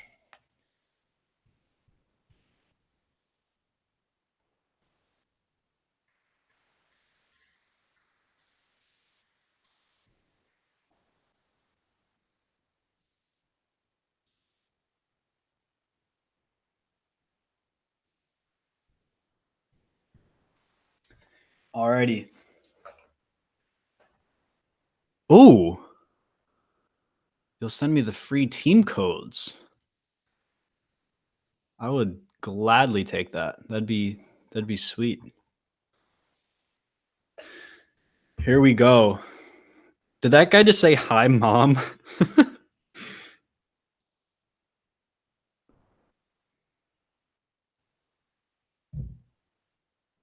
Men's Pro live stream. Come check us out on YouTube. Glycogen Cycling. Do it. That was for the Insta, real quick. Yeah, if you have a team code you want to send me, hit me up. Glycogencycling at Gmail.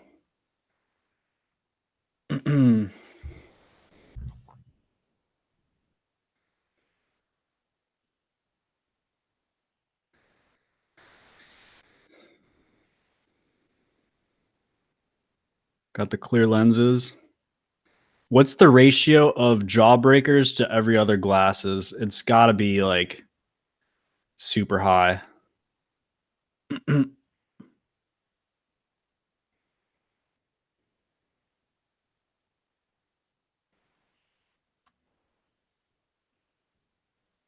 actually just got a pair of jawbreakers like a couple months ago. So good. They have like the big shades. I love them. All right, sweet. That'd be seriously sweet. I will definitely take that.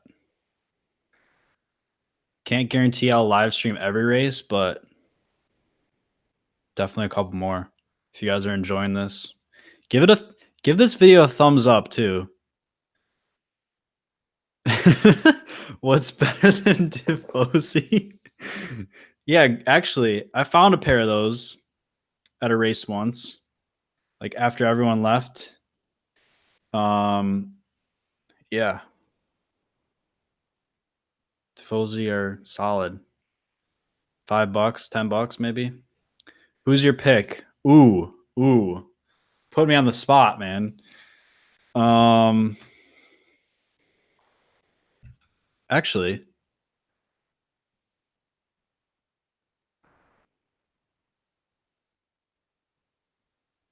while we're waiting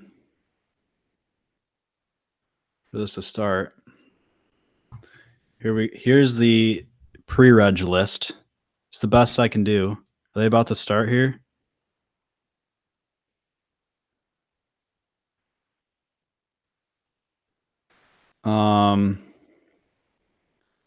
Can we do a race predictor? Oh, they started. Sorry. Not that this matters at all, but Ed Veal. I'm gonna go with him. He's on the best race predictor, so I'm going with him. And we're off. Let me know in the comments who's your pick. I'm going with Ed Veal from Real Deal Racing. I'm going with the easy choice. Not going with any underdog, but Oldham. Okay. That's a good choice.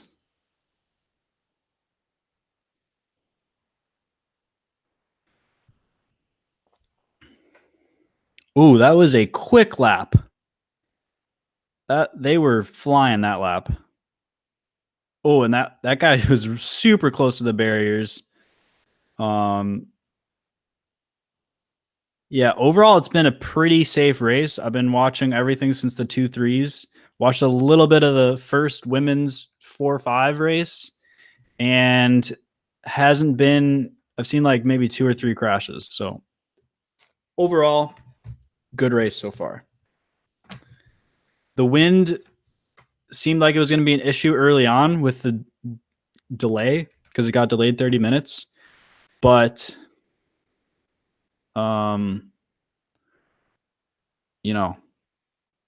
hasn't really been an issue because this course is like so blocked with the buildings that it's not really a big issue. And going out from turn 3 to 4 is a tailwind, and then once you make turn 4, it's back to crosswind, but you have all the buildings, so it doesn't matter that much. Doesn't seem like.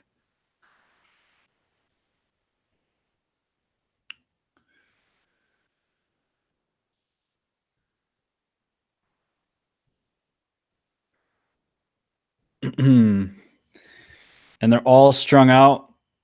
First 10 or 15 laps are going to be super hot. We got a guy solo off the front. Who is this? Let me know if anyone knows. Luke's going for Scott McGill or Ben Schmoot. You have to pick one, bro. You can only pick one.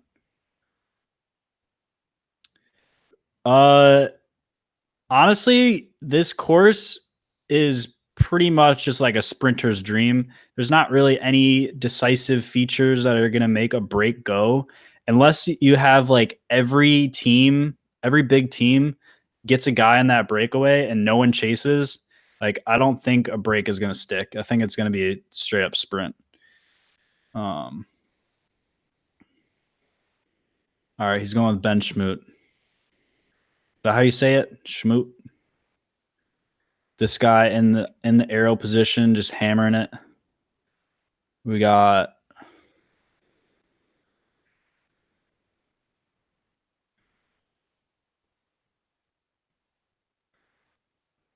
three guys trying to either, I don't know if they're trying to get up there or what they're doing.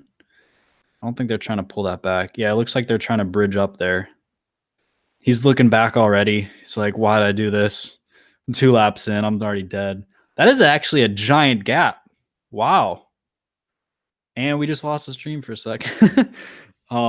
Yeah, he's got probably,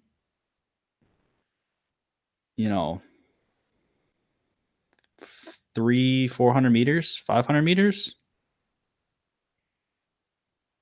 It's pretty big. Especially this early on, like they are hammering it and he's like holding them off. So he's going deep. He's going so deep. Dude is smoking himself off the front. Yeah, honestly. Like I don't know. Like your only move at that point is like you have to lap the field because like holding that for an hour and a half it's basically like 600 plus watts.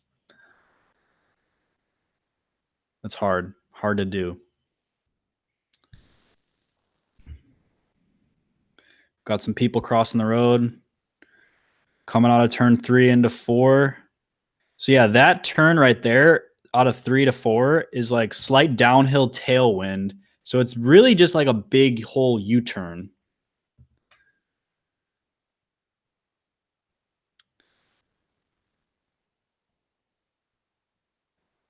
Who is that? Does anyone know who's off the front right now? It looks like he's going to get caught pretty soon, but I'd like to know who that is so we can keep an eye on him. He's testing the waters, seeing if he could actually do it, and then maybe he's going to go later. Got some first internet bank up there. This guy's got to be like a triathlon pro or something. Ironman. Oh, really? That's Ed Veal. Huh. That's the guy I picked? He is smoking himself for sure. Is that how he wins all his races? Just laps everyone solo?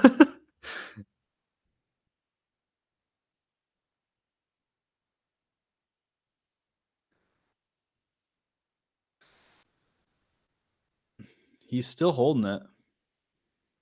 I thought he had a head front lamp on for a second, but it was that bike. So it looks like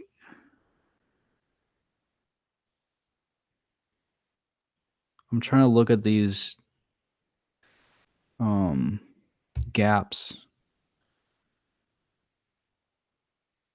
Looks like he has what, 2? It says he has 2 minutes. No, that's wrong. Oh, is that a sprint lap? Okay. Maybe he was just doing that to get the sprint points. Oldham is in this race. Hard to beat against him. Yep. It looks like he is.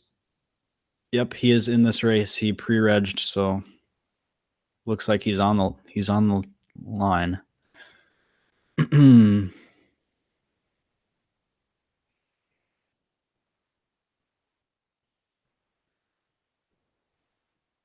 Yeah, I think. How did he do at Joe Martin? Does he have a YouTube channel? I thought he did. And I'm pretty sure they won the overall, didn't they? First internet. something like that.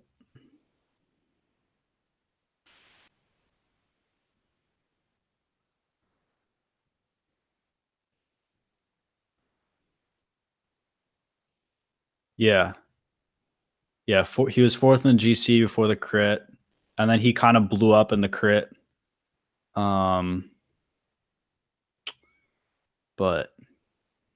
yeah, they crushed it. I'm pretty sure they won one of the road races and the time trial,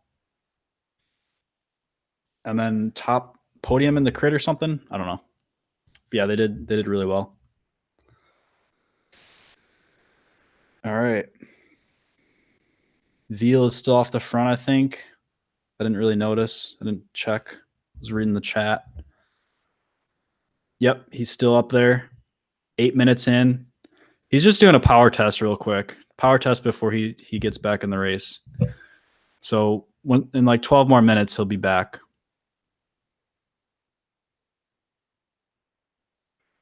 He uses Trainer Road. Okay. Looks like we have Gateway. Is that Scott McGill on Gateway there? And then we have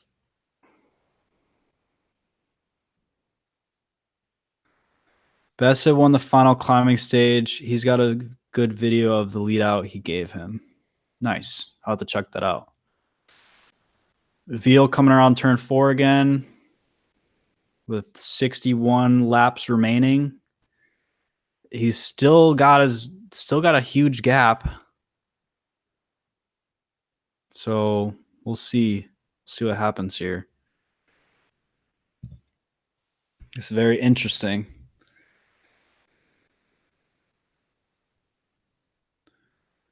Looks like they flew through 10 laps and it'll just be just over 10 minutes. So that's about, just over a minute per lap, which if we look at the KOM on this course is from Ty Magner. He held 518 watts for 53 seconds, averaging just under 35 miles per hour. So where'd that go?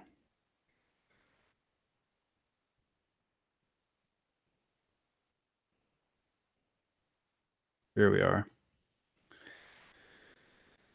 53 seconds, and they're doing just over a minute. So let's see if we go. So he's holding maybe like 400 watts, something like that. I don't know. Probably not accurate at all to look at like that. I don't understand this at the bottom. Does it say he has 6 seconds?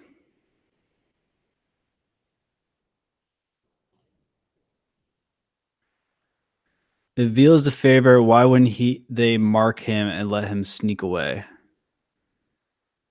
I don't know. They probably just were like, okay, this is. I don't know. I actually have never seen him race, so I don't know if this is like what he always does. Maybe he's actually a sprinter, but he can actually TT, and no one just knew he could TT. And yeah, but it looks like his gap is shrinking. So maybe not. It's probably holding steady right now. But why would they let him sneak away? Maybe he just rode everyone off his wheel. I don't know. Anyone else have any better idea why they just let him go if he's super strong? Why'd no one go with him?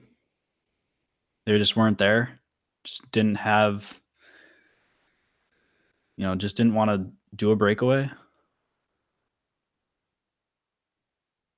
Kano is in this race. I'm pretty sure Justin is doing this race too. Is he not?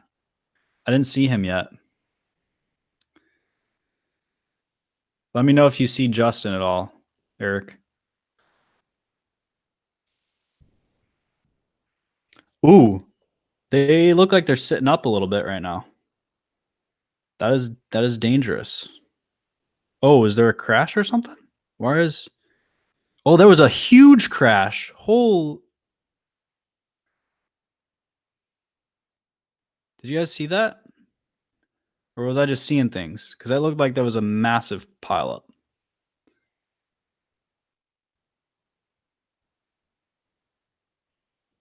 Is it neutralized? What are they doing? Or did they catch him?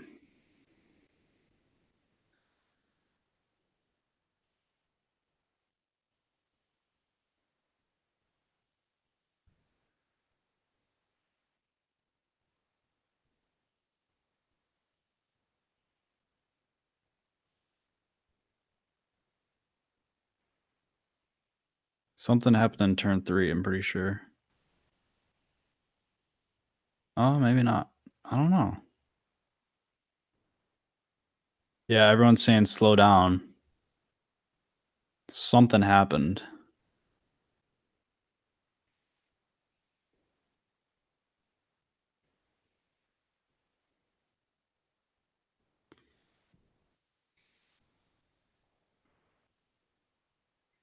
Looks like they're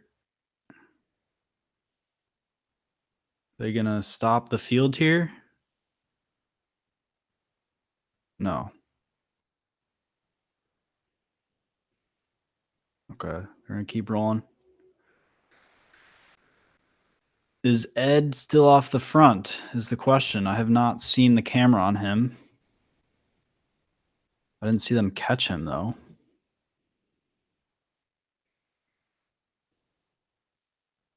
But they're sitting up like they caught him, so.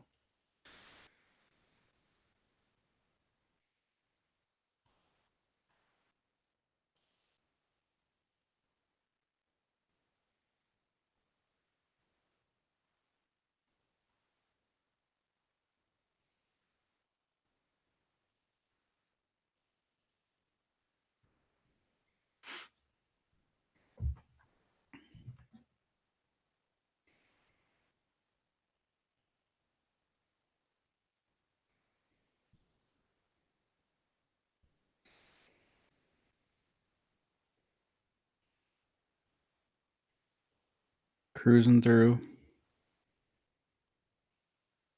56 laps to go. It's actually been a really fast race so far.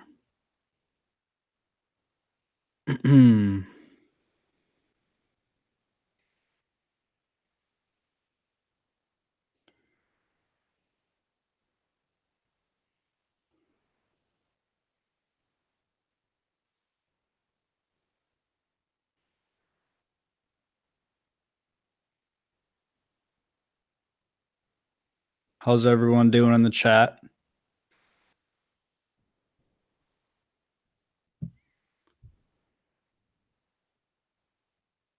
Got first internet on the front leading out turn 4.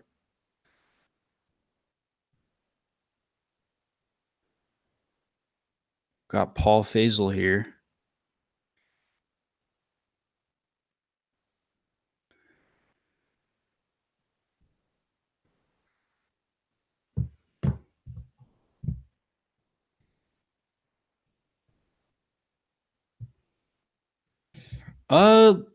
Good question. I'm gonna time it. Next lap. Let's see. Stopwatch. Once they come around. So we got first internet going on attack here. Looks like they're letting them go. We have a couple more guys. Ooh, looks like we're gonna have 2 first internet making the move. Looks like they're gonna let this break get established.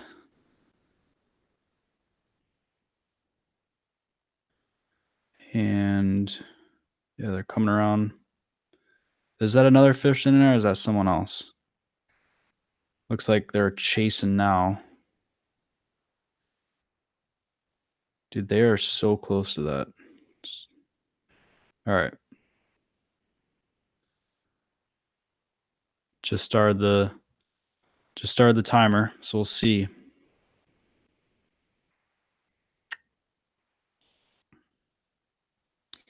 I'm not sure what that second timer is up in the front there. It can't be a lap because that would be super quick for doing 40 seconds. They're currently at 30 on the back, so they're probably going to be just over a minute, I'd say.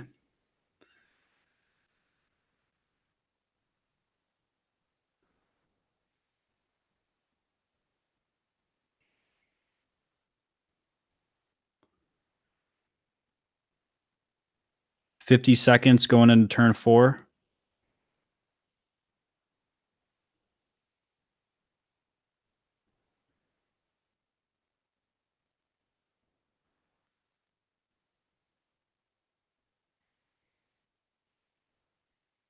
So that was a 107. So it's a half-mile course. They're going just under 30 miles an hour. It's 0.51 miles. So they're going 29 something. And that was like a slower lap.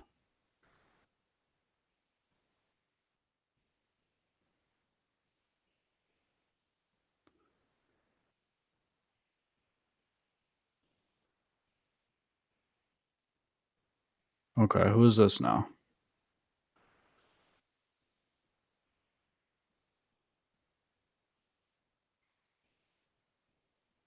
Is this Ed still off the front? Why have we not seen him? What is going on? Why have we not seen him off the front? They just like forgot about him for like 4 laps. Thought he got caught.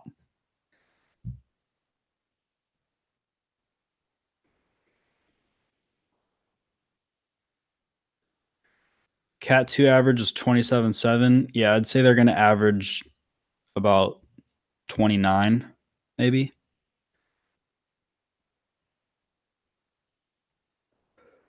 In the pro here, pro field.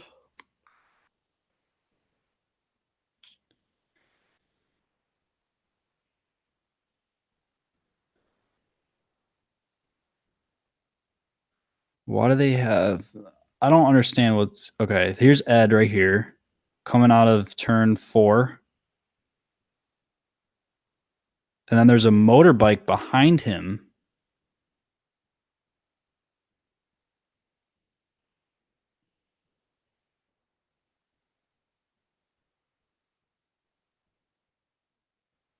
He's got about half a lap gap right now.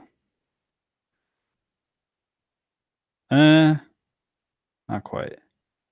He has an 11-second gap to that first group right there that's chasing, and 17 to there. So it's not as big. It's not as big as a gap as you think it is. It's only 11 seconds, and he's solo. So I mean that's really hard to hold. But when you have this happening, everyone's looking at each other. That's when he's gaining time. Who is this guy? He's like on the hoods, just cruising.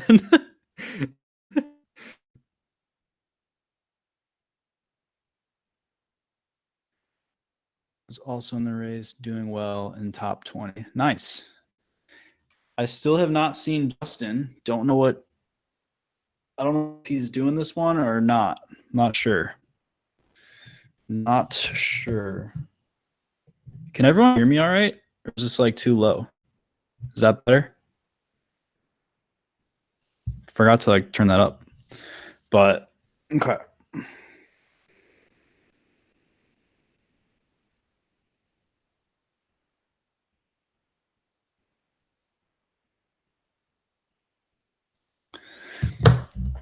$50 to go, 20 down.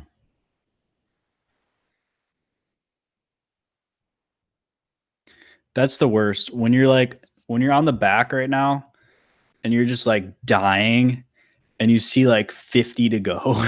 It's the worst feeling ever.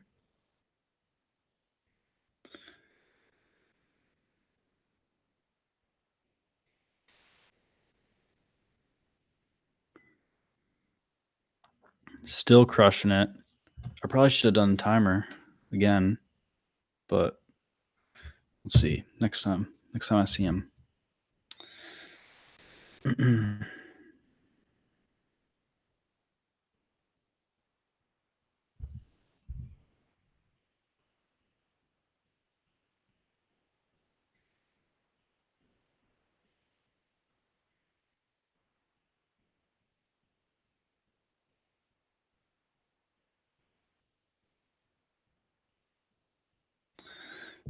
Just responding to a Instagram message. This one guy from the hometown is like, sorry, I missed it. It's like I was doing something. Like, we're still going. We got 50 laps left.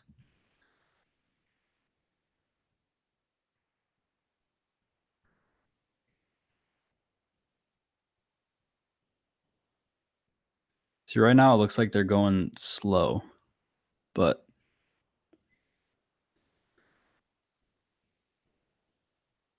ooh, got another crash on the backstretch. Looks like 2 riders went down. And that's gonna be maybe three riders down.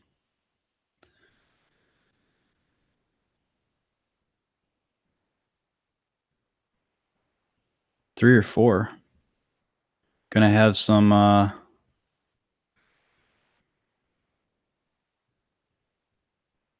carbon expenses right there.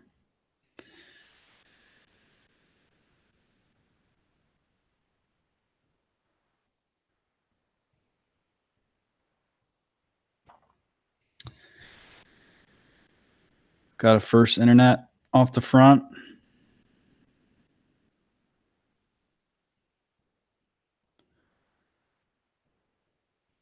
Looks like he's trying to bridge up to Ed right there.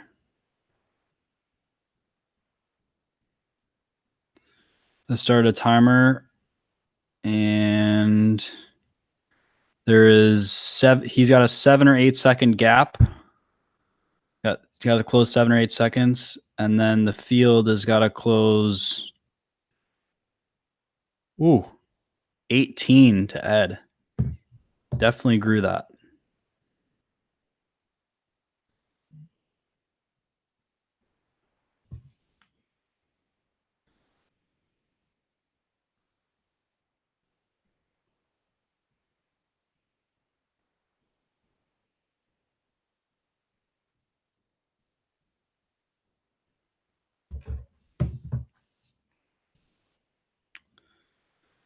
Got a replay here. Yep, just a touch of wheels. Oh, that guy had a... Did you see that guy in the gray? He had a great power slide to avoid that. That was pretty pro. This looks like a fun event. Might have to try it next year if they have a Cat 4. Dude, you're going to be a Cat 2 by then. At least a 3, please. They have they had a 4-5, and they had a 2-3, and they have a 1-2.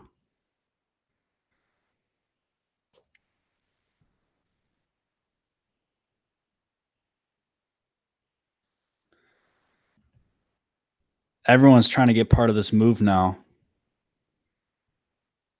46 laps to go.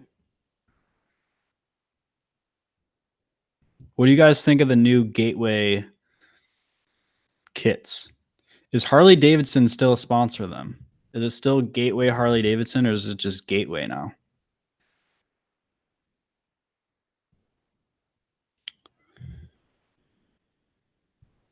Let me know. Let me know in the chat.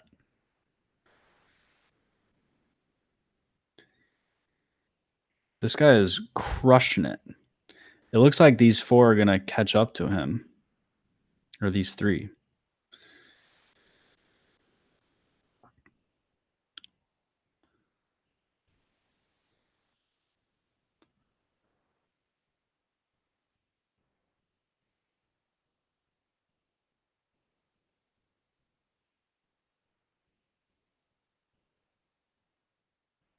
There is a 5-second gap to those 3 chase group.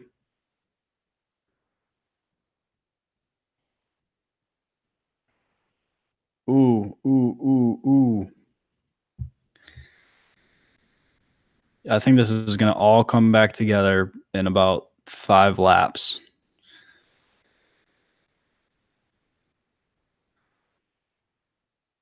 I'm totally down to try this out though. Like, it's like a super simple course, but it looks like it's run really well. Like the whole course is gated off. And yeah, but the pavement looks like it kind of sucks, not gonna lie.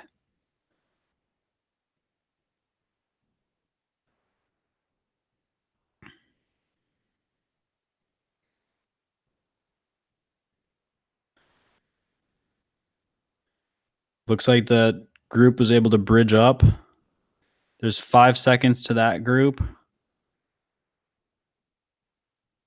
And about 13 seconds from the front to there. You like the checkers on the old Gateway kit? Yeah, I mean, I was a fan of those kits. I'm also a fan of these kits, so I don't know. I think they're both good. But I was just wondering if Gateway, I think they got rid of Harley Davidson. Pretty sure. Don't quote me on that though.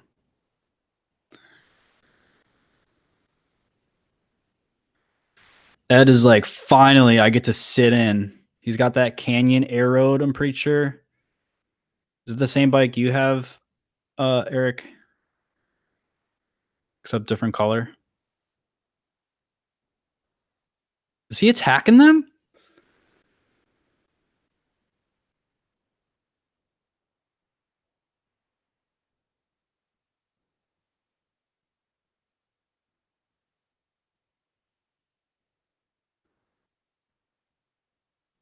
Got the zebra man on the front.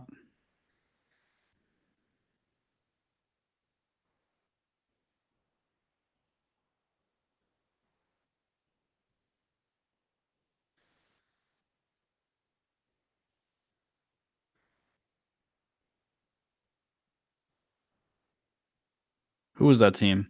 The Zebra Kits.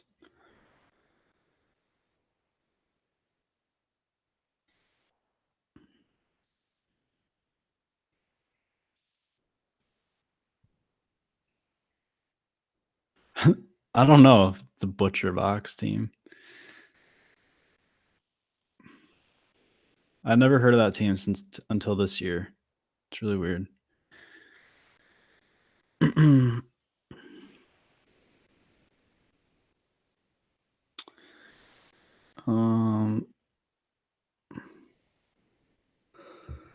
Everything's strung out. Everything's strung out a little bit. Coming into turn 1. In the women's pro, there was a crash in turn 2. One thing I noticed, like difference, I've said this earlier in this stream, but from the north and the south, the yellow lines have like those reflectors. And I've just noticed it way more down here than up north. And that's like super sketchy. Like you can see right here. Like if you hit that with your wheel going 30, like you're going to get flung out. Your front wheel is gone. So you got to be like super careful.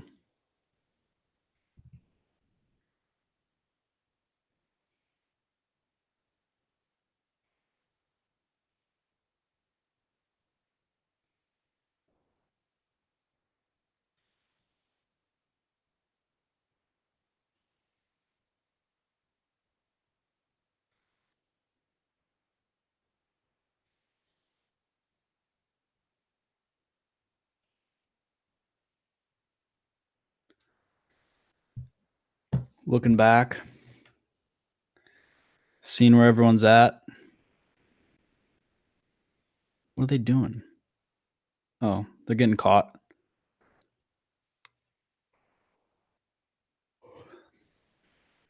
Two more guys bridged up, but I think this is all bringing back together. Like I said,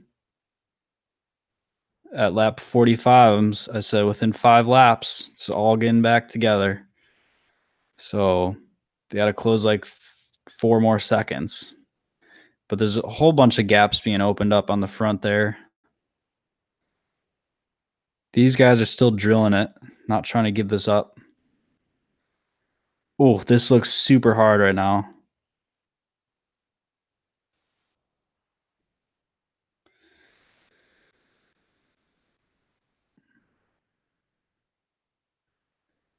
Akil Campbell is also at Chain Lakes. Okay. What are these guys doing? They're saying, or maybe they're telling his teammate to go or something. I don't know, but they have a good group here. They should start working. If they started working well, I think they could make this stick actually, because they have maybe a 3-second gap. And who's that green and white team? They have 2 guys in there. See if I can get a timer going quick enough.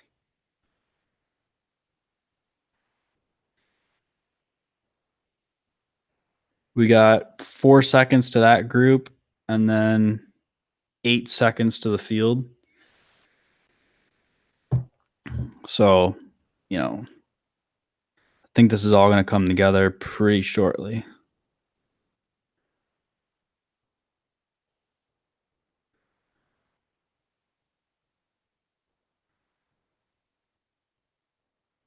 Yeah, it looks like they're kind of sitting up. They're definitely sitting up. And here we go. We got a field together now with 42 laps remaining.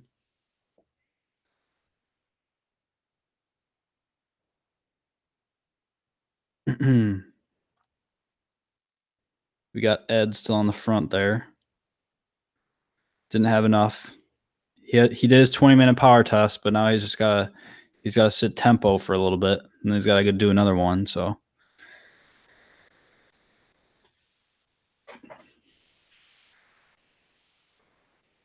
new FTP detected after that first effort.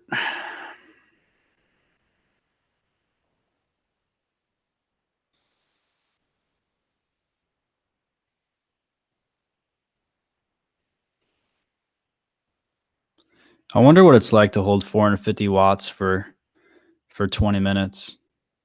I'd feel that'd be crazy. I feel like I could win every single race if I had that. I'd say he probably held like 450 for 20 minutes at least. Cuz he's like a bigger dude too. Like he's a crit machine. So, he's at least definitely over 400 for sure. It looked like something what's his name? Thomas Rivard would do. Just try to lap the field solo. Except Thomas Rivard is like, what, 150 pounds? So, and he can hold like 400 something watts.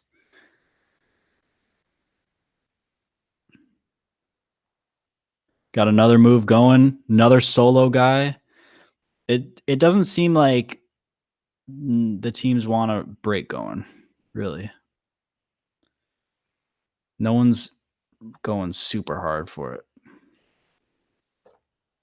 Because I feel like once that got pulled back, they should have gone right away, which I guess this guy kind of did. But I feel like there'd be more attacks.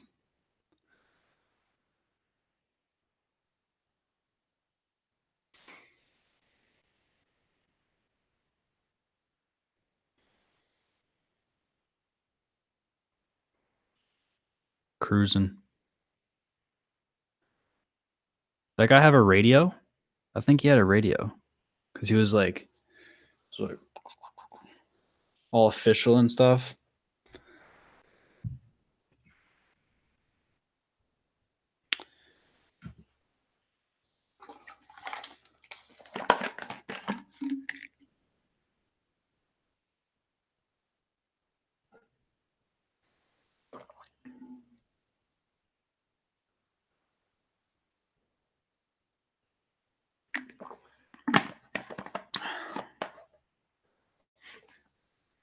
It looks like they're going slow right now, but they're still probably going at least 28, 29.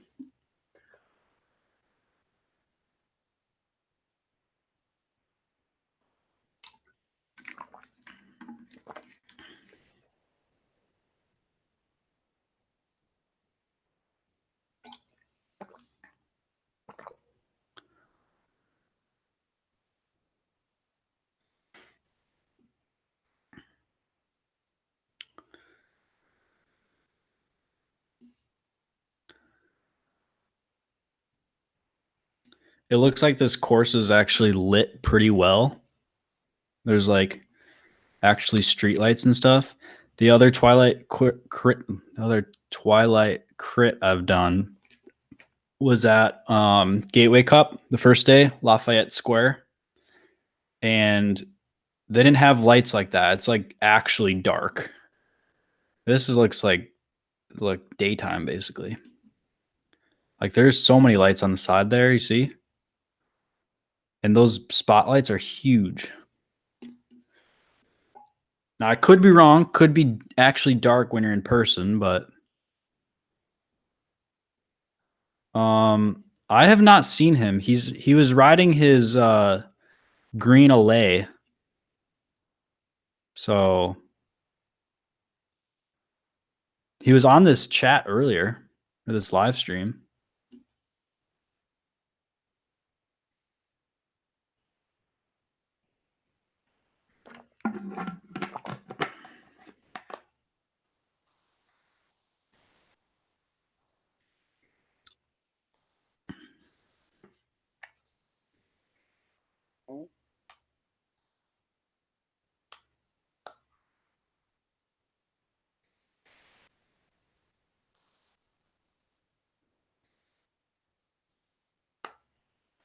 He also did a ton of work in the 2-3s, so but again, it was only a 40-minute race, so it's not like it was super hard for him. Or long, I should say.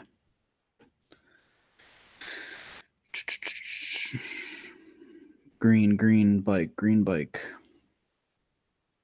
Yeah, I have not seen him. I feel like he'd make his way to the front too if he was in this.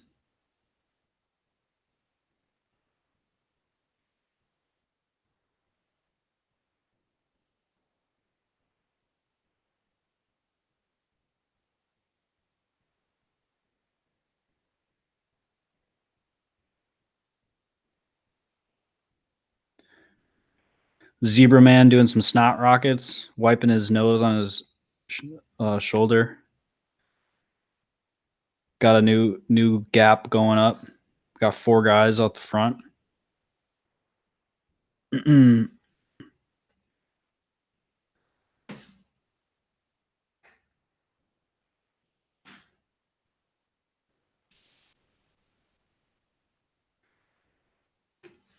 Making a move. Hey.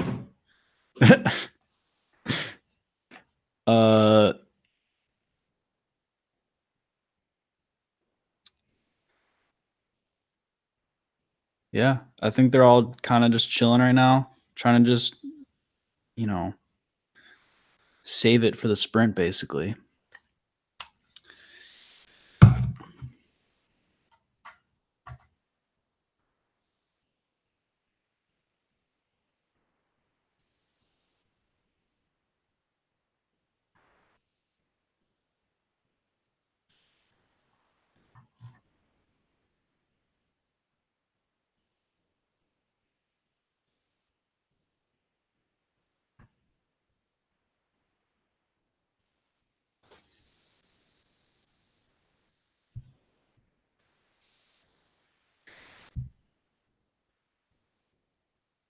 Got a couple guys going for it.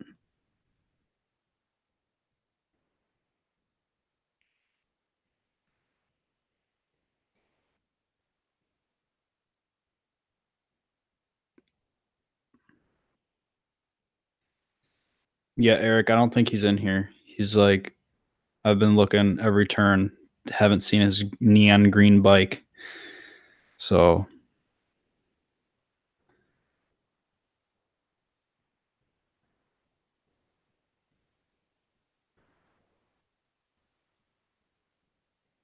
what color is his kit? It's like blue, right? Like the most unnoticeable color there is.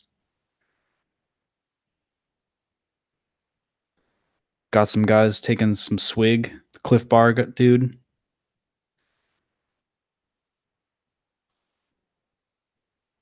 Yeah, I think they're basically letting those 2 guys go just to let him, the Zebra Man and Blue Whale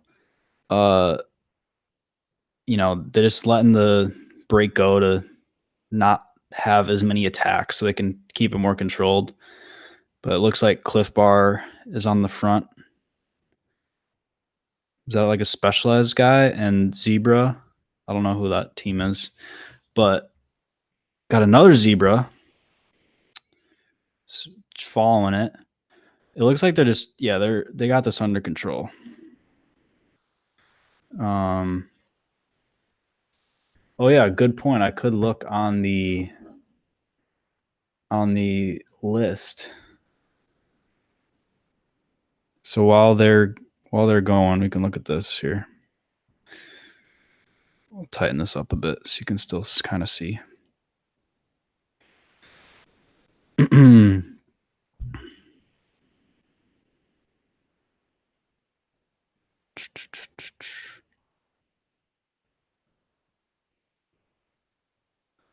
Yeah, Justin Pfaff. Is that how you say it? Pfaff? Paff? Is this P silent? Not sure. He's in there.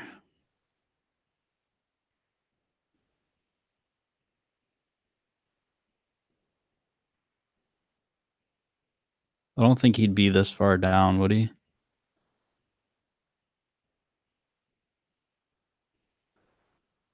Yeah, maybe he didn't do it. Maybe he's not doing the 1-2s. Interesting.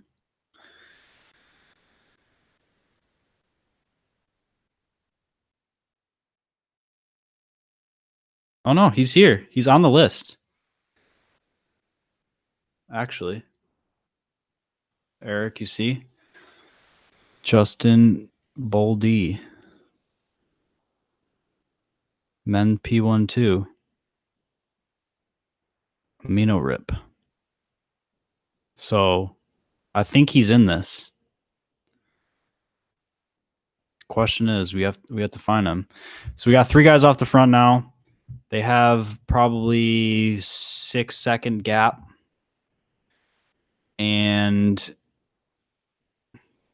there's all sorts of gaps being opened up. What's going on? Wednesday World's getting big time. Yeah, actually, I think Colleen Clubley, she's going to show up next week. And so is, what's the guy? Who's the other guy that rides a canyon that crashed on last Saturday? Forget his name, but he is, he's also planning on showing up Wednesday. But yeah, it was literally just like you and I doing intervals. And now we got like 15 dudes. It's getting crazy. Bassett using real pro watts. All right, Luke, define real pro watts. What is that? How many watts we talking?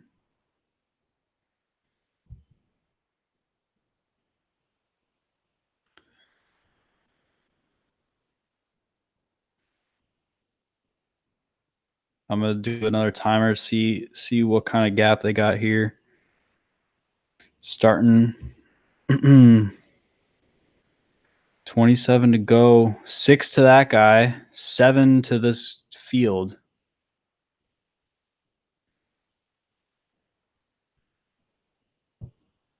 The dude did like 400 plus at the end of Oak Glen stage, Redlands. For how long? Like 20 minutes? I love how this guy in the black and green is still on the front, just on the hoods, like not aero at all. I don't understand that. Everyone else is like, "Grr," and he's just like on a like freaking beach cruiser, just chilling.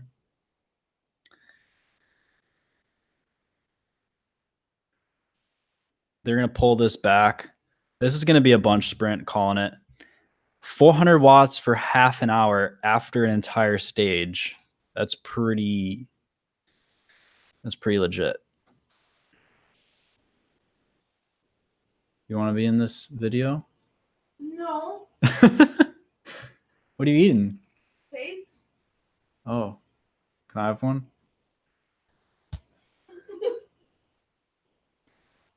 Thank you.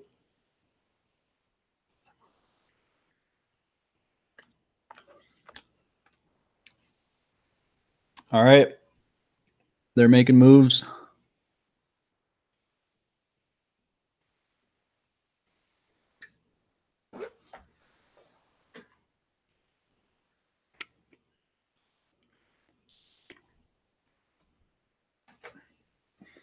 Eric, find Justin. He's in this race somewhere. It's got to be. He's on the list. What are you doing? I'm watching you. You're gonna be over here. You gotta come in the frame. What's going on? What's your bike question? I don't have a bike question. What do you mean? How do you comment on this? You have to be, faster, straighter, faster, go straighter, yeah, faster. What are you talking about? Is there really any other detail to it? I don't Yeah, know. there is. Like you gotta watch out for the road furniture, little reflectors in the roadway. The road when they're furniture? Yeah, well, that's what they call it. Bro, I'm watching this through your live stream. I can't see that good. Yeah, it is pretty damn choppy. You're seeing like 10 frames a second. But anyways, no, you got to talk about the breakaways. You got to talk about these three guys that are crushing it. We got Ed Veal on the front again in a move. Can you not put some seeds on my desk? Hey, I've been watching this for like 3 minutes, and there's one dimension to it. What? Well, 2 dimensions: straighter and faster. That's it. Straighter and faster. You can't really in other sports. You can argue other words of encouragement. If only I could win every race by just going faster and straighter. Yeah, you have to go straighter too, Luke. She says you have to go straighter. I just don't understand. You have to corner well. You have to position yourself well. Maybe that's just your psyche wanting to make it seem like it's more complicated than it is, but it's really just straighter and faster. Can you ride your bike at 30 miles an hour for a half an hour and a half? Well, no, that's the faster part, you see? I'm not saying I can do it. But then you hit a barrier.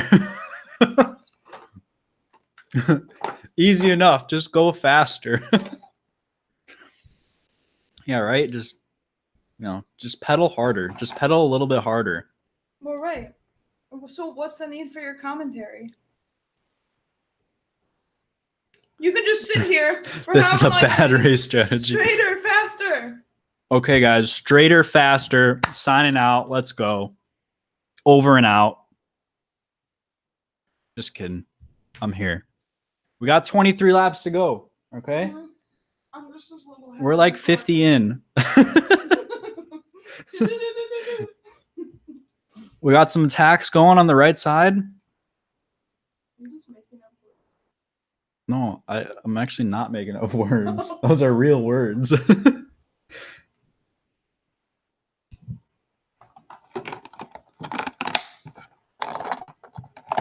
Got some medules.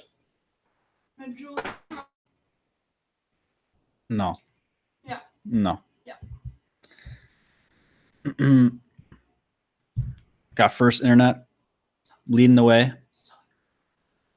Look at it on the other screen, babe. You can't see anything. It's like a mosh. A mosh. It basically is a mosh pit at 30 plus miles an hour. It's on YouTube. What? Is this on YouTube? Yeah. Are there 2 people watching? No, I think we have 4 or 5. We had 7 at one point. You saw him? Where is he? Justin. Is he towards the back or towards the middle or towards the front?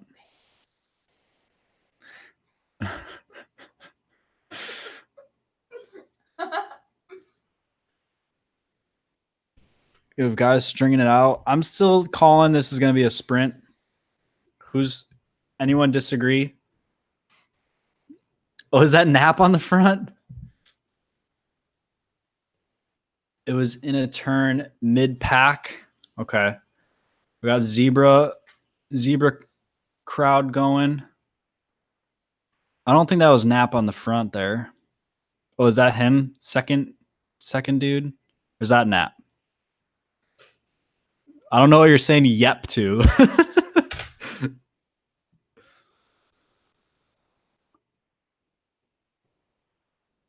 No way that's Nap right there. Off on a breakaway. I don't believe it.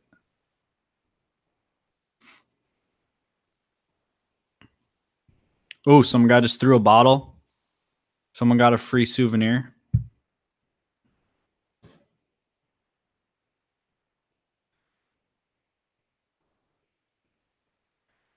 Bassett on First Internet Bank is off the front in a 2-man breakaway.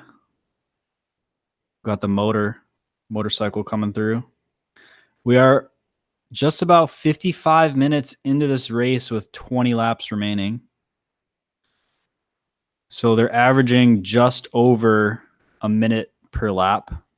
So I'd say the average speed is around 29.5 miles per hour.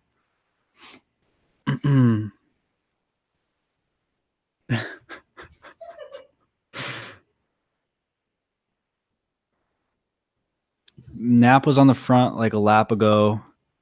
He's with Jake McGee, 2, who can absolutely motor. I've heard that name before, and yeah, he is pretty strong. We got one guy trying to bridge, thinking this is the move with 20 laps to go. I think I just saw Mr. Watson on the back of the field, but I could be mistaken.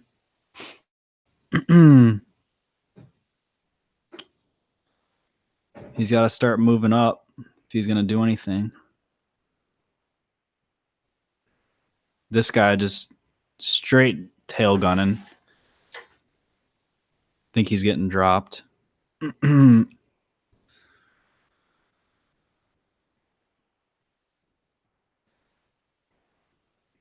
we have like 10 guys now off the front trying to bridge up to here. Maybe not 10, maybe like 7 or 6. Speaking of motos, Bobby mentioned he might take it out on one. Oh my gosh, that'd be crazy. I need to get a 53 at least.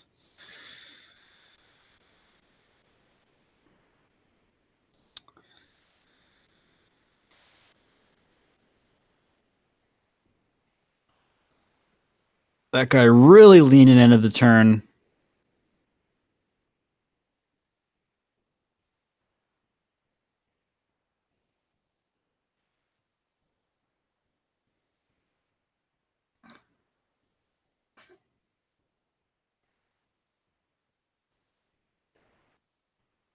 I got someone over there making fun of me. thinking she knows bike racing. Because, yeah, she's definitely done a ton of bike racing. She's done a ton of bike riding, too. Yeah. I'll throw something at you. That's the thing I wanted you to print out. But What is it? Thing I have to take on my ride tomorrow. I got a good luck charm hanging on my arm. It's called Flat Gavin, okay? Let me show the audience. That's my second cousin, my cousin's son. And I have to take a picture with him on some ride.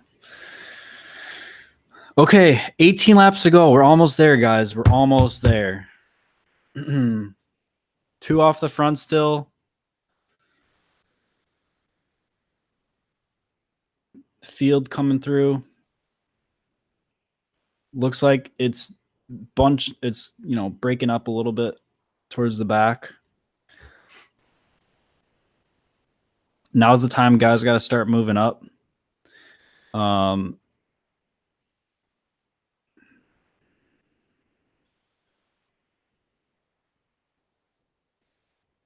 these guys are like, I'm not a sprinter, so this is my only shot. I have to make this move work. And now is the right time because you have just about 20 minutes left in the race. Maybe a little bit less. So, now's the time. If you have 3 or 4 guys, you have to make them move work.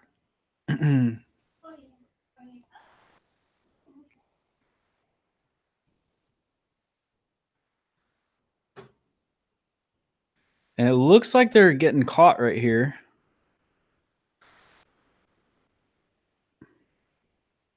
Yeah, it looks like it's all coming back together. The guys are sitting up a little bit. But it's still pretty strung out, so they're obviously going pretty hard. I'll get the timer out again.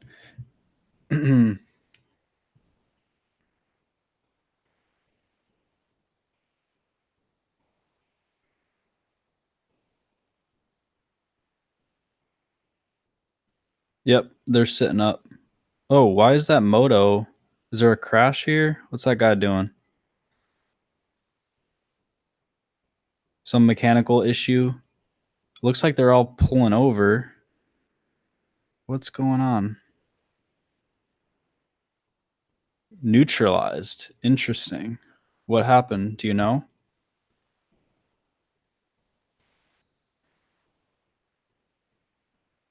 Looks like they're still hammering now. Handful of dudes. I'm looking at the chat. I see a big thumbs up. There is a thumbs up there. It is neutralized. Why are we neutralized? Someone's squirting water. Obviously not too happy.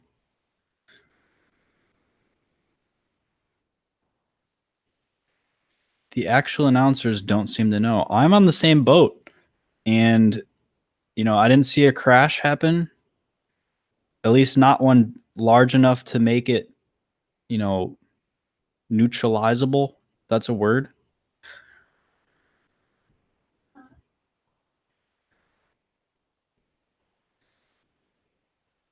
We got the Subaru Crosstrek leading them through. Quality car right there. And these guys are not happy about this right now because once you get your heart rate up and then you have to drop it down and then speed it back up again, like that's hard on your legs. I never really liked it when we had to like stop and wait for them to clear the crash because my legs just never responded well to that.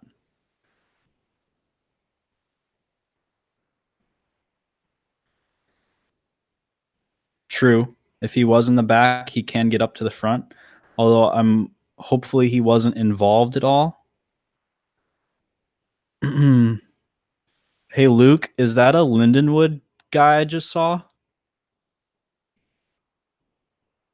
I'm pretty sure it was.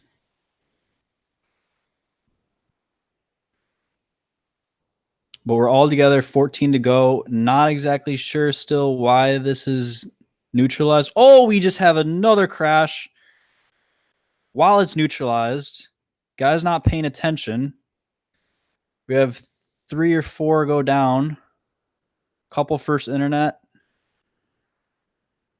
Ooh, that doesn't look great.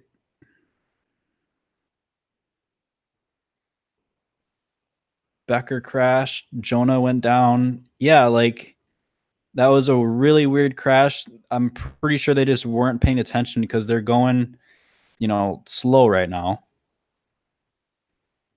They just, looking off to the side. Where did this happen, actually? It looks like there was a slowdown in the field and, someone just hit the brakes and someone else didn't pay attention and ran in the back of them or something like that. Yeah, that was a really, really strange crash. Again, still not sure why this race is neutralized with less than 20 to go. It seems like the course is clear, except for that that just happened.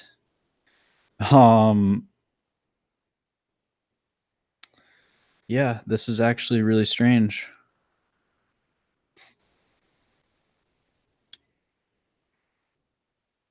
Yeah, I agree. Fatigue is setting in. Jonah could have gone around. He just stopped. Bloody pure sprinter. Yeah.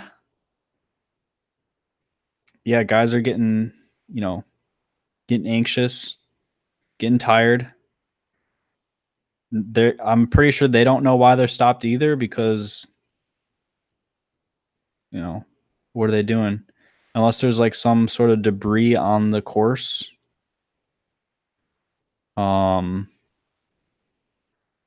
Yeah. Or if one of the spectators is injured or something and they have to get them across safely, that could be another reason why.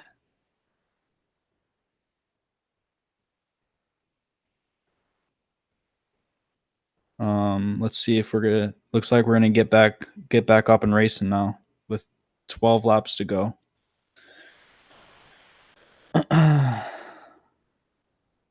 So now it's like how are your legs gonna respond after you're chilling for 3 or 4 laps, which is like 2 miles, and to get back up to threshold to zone 5 at some points. Gonna be hard. So this could totally change the race.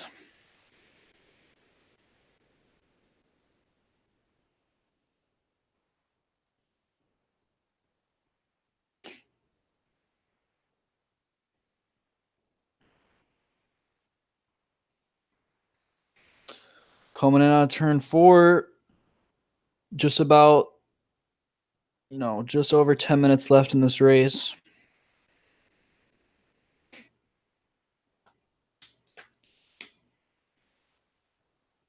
Some guys just got a second wind. Yeah, it could happen.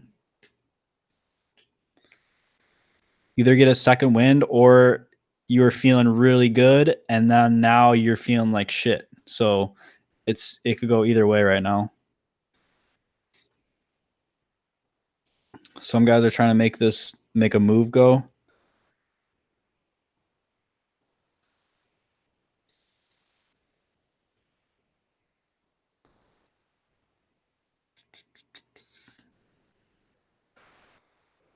Oh, 11 to go. Heading into turn 4. Looks like it's all back together.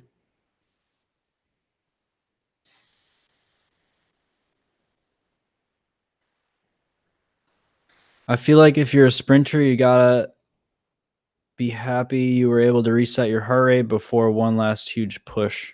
Yeah, I mean, yeah, you definitely get a chance to chill and conserve a little bit more of those like 3 or 4 laps that you didn't have to go hard for. So now we have 10 to go. So get back up to speed the next 5 laps and then be ready to hammer it for a 600 watt plus last lap. Are we going to see a new KOM? Are we going to see a new KOM?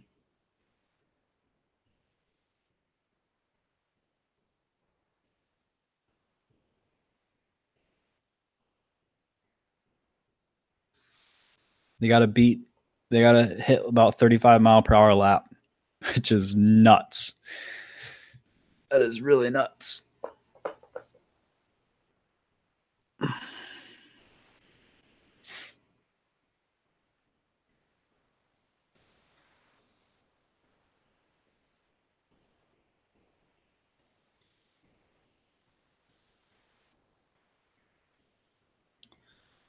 Coming through, 9 to go. That guy was not phased at all.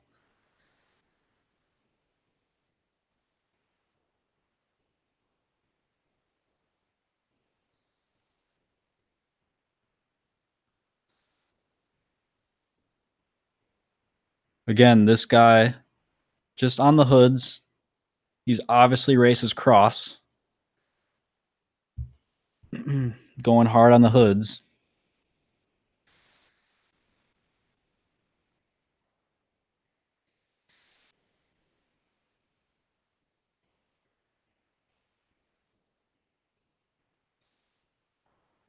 Lean it through single file through this turn.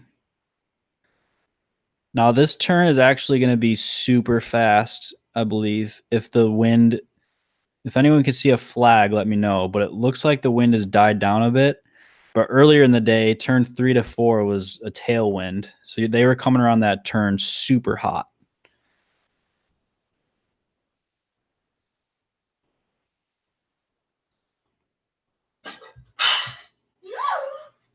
Whoops.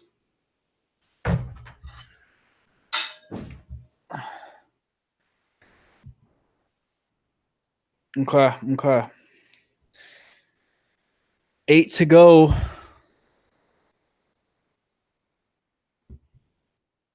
8 to go.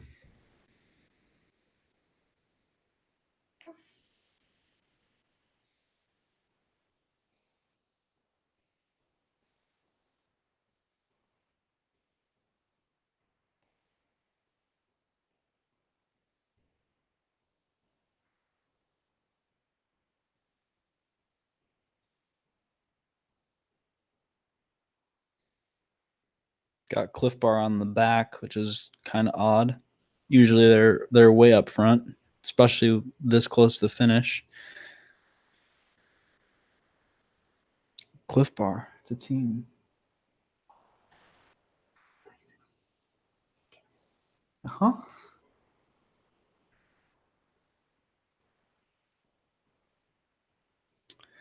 Getting some gaps opening up on the back. We got the lead out train starting to form a little bit. This is the calm before the storm. Everyone's, kind of chilling a little bit, but in the next lap or two is when it's, oh, that guy just totally took himself out on the fence. Oh, massive pileup. Oh my gosh. That was bad. That was really bad. Wow. That guy totally just clipped his, I don't know what happened. That fence, I don't know if someone pushed that fence or what, but he just caught his bars on that fence somehow and just took himself down along with another 20 or 30 guys.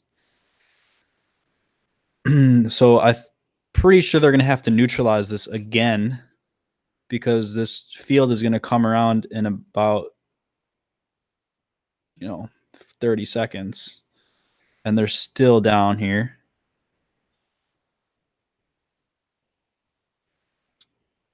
Ooh, that was not good.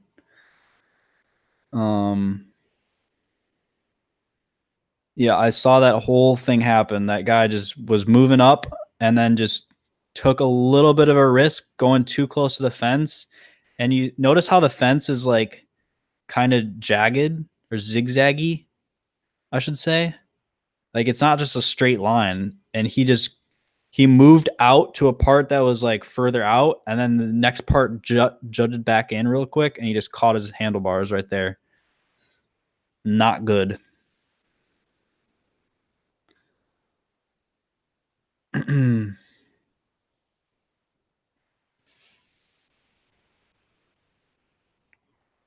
So now we're they're totally stopping this race at this point, waiting for this wreck to get cleared out.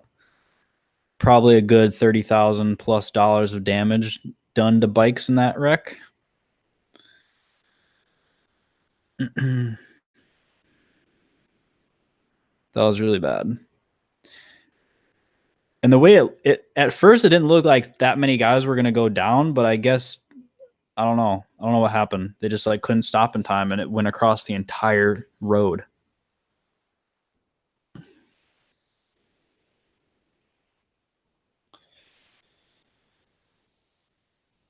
So if you're in this race, what are you saying right now? You're being like, oh my gosh, I can't believe this. Everyone's crashing.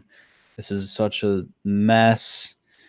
My legs are, weren't feeling good after the last one, so maybe they're going to feel better after this stop. But at this point, they're on like,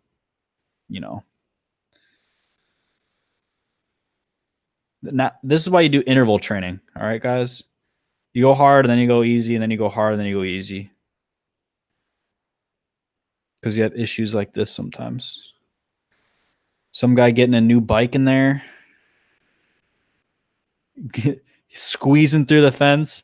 That's exactly why cyclists are skinny, is so they can squeeze through the railing on the fence when you crash. You don't have to hop over. You can just squeeze right through the little tiny hole. Elvia Harrow says he would be happy since they get to stop and chill again.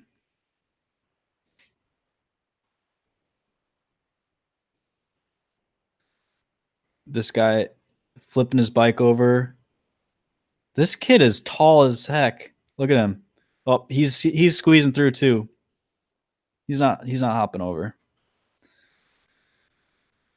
Yep. Everyone's squeezing through. Yep. Hashtag race weight.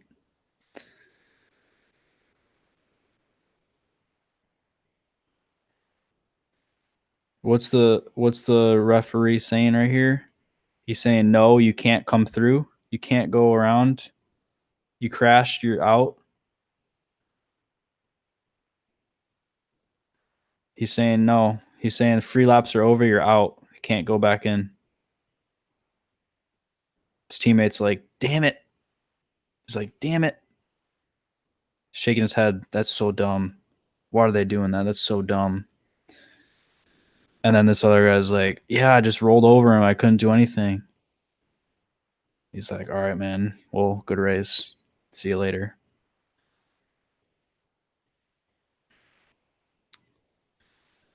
Now we got a crowd of people doing something, just chatting. 93 is Path Velo Brew. Okay. Where's 93 at? Oh, I see him. Okay. On the orange/red bike.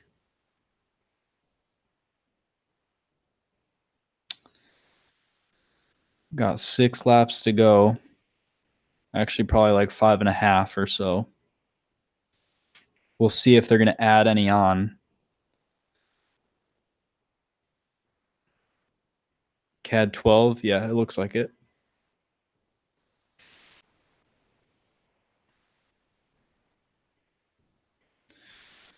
They're still clearing this wreck. Jeez. So now you have like some guys spinning in the back. So, all those guys that got that crash right there, I'm pretty sure free laps are over. So they are like all out of the race basically. But since it's a neutralized, I feel like they should be able to ride up around the course and back to them since they're on the same lap, But I don't know. But you have some guys, off camera just spinning around back here just to keep their legs moving. Because once you're sitting like that and then go from 0 to 30 plus, hurts. Okay, so now we're going to get a different angle here and see exactly what happens. So you're going to have a guy, he's going to take a little bit of a risk and move up on the left side. And maybe we're not going to see a different angle. But anyways, guy on the right side now, he's going to move up and just try to take a little bit of a risk. And he catches his... Yeah. See that fence right there? Boom. Caught his handlebar on that. Mid-pack takes out every guy. See how that fence is not straight right there?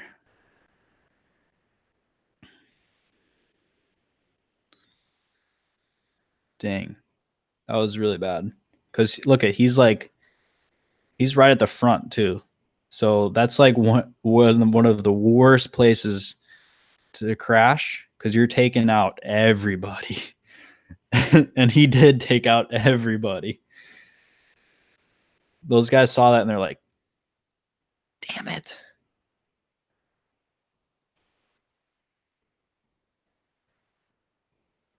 Look at, you have tires skidding, you have smoke from tires, guys rolling up on each other.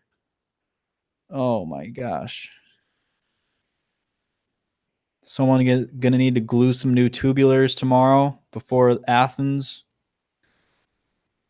Someone's gonna need to repair some frames, replace some spokes.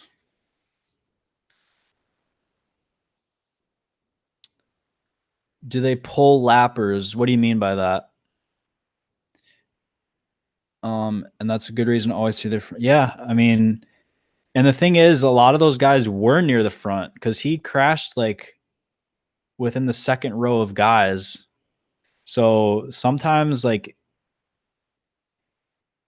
there's nothing you can do. A lot of those guys were near the front in like a safe spot, but just didn't. It's bad crash. When they get lapped, they take them out of the race. Yeah, they'll. If you get lapped, you're out of the race. Especially with a field this big, if you get dropped or lapped, or you're threatened to be lapped, they're gonna pull you. So we're still waiting. It's been a good, 10 minutes at this point. We have the cross trek trying to get through the crowd of riders so they can get up and lead them. Looks like we're hopefully getting started in a few minutes.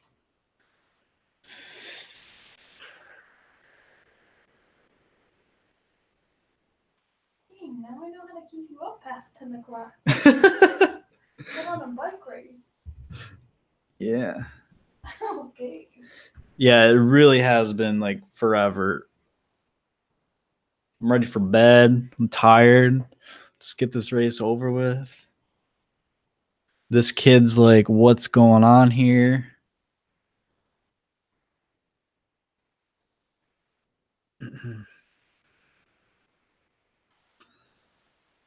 Yeah, at this point, your heart rate's back at like 120. Okay, here we go again.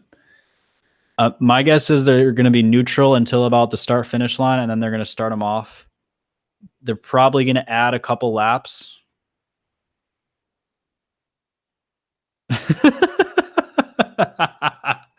Luke said Luke says the guy tried to go straight, but a barrier jumped in front of him.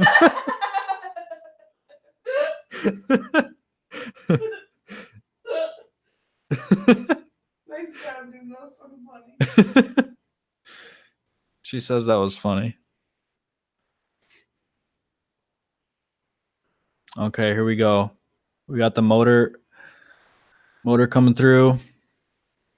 They're counted down at 5, but I don't think that's exactly right. It still said 6 on the lap counter. So they're probably going to do a pace lap, maybe? Is that what they're doing?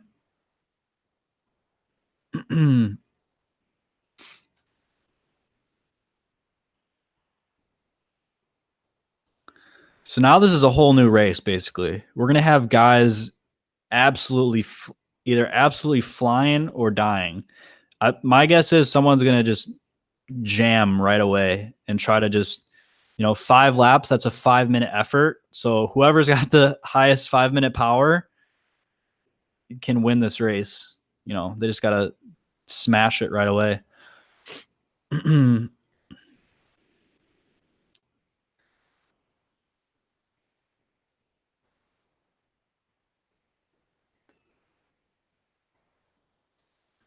5 laps.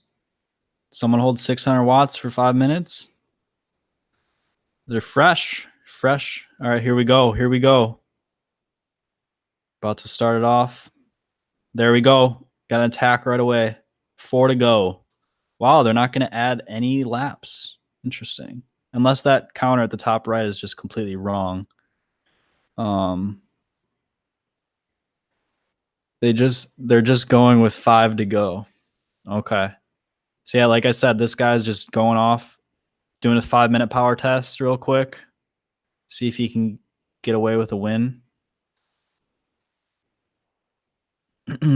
We still got, the teams together sorting out their lead out train a little bit.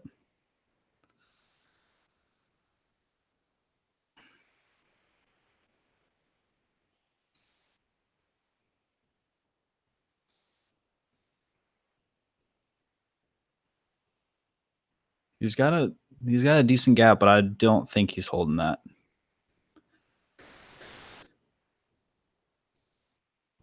Definitely not going to hold that. It's probably about 4 seconds.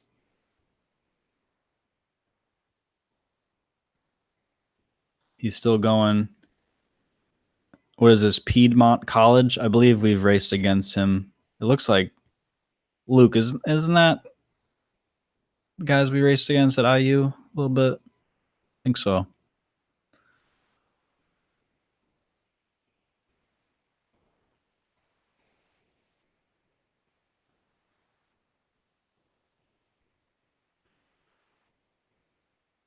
He's looking back.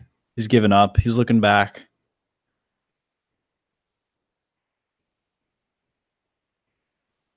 If you're going with 5 to go and then you look back 2 laps in, like you're not going full gas. Like this is your move.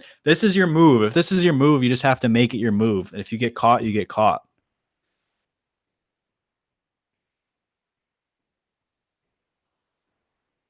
Looking back again. He gave up like 2 seconds just by looking back. Looking back again. All right, here we go. Now it's sprinter time. We got a field sprint right now.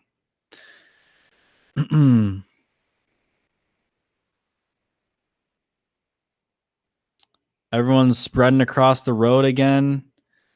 Everyone's staying everyone's staying very far away from that fence. That sketchy fence. I love how they didn't even fix it.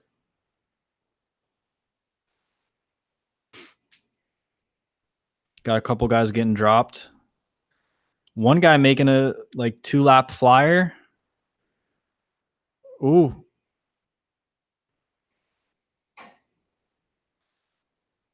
All right, here we go.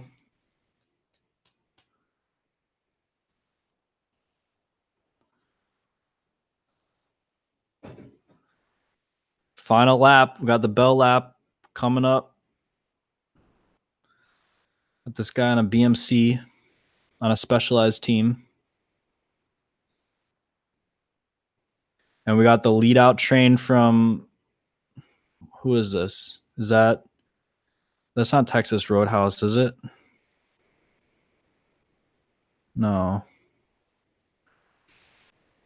All right.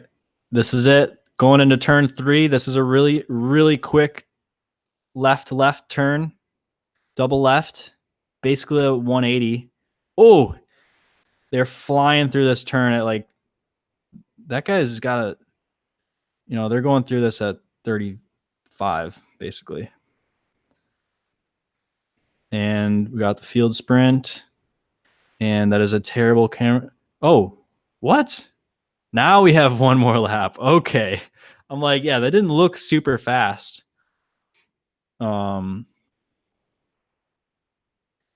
Okay. This is the last lap. That's the old man. We have this guy on the front just drilling it for his teammate. He's got to do a whole lap. That's really hard to do. Couple Cliff Bar guys going up on the outside. Oh, just totally screwed up his line.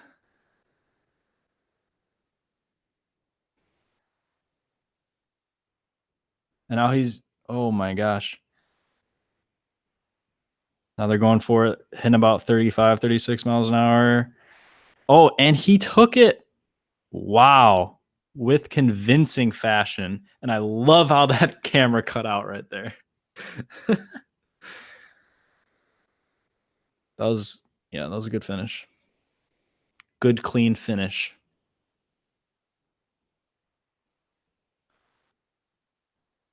Couple guys rolling in.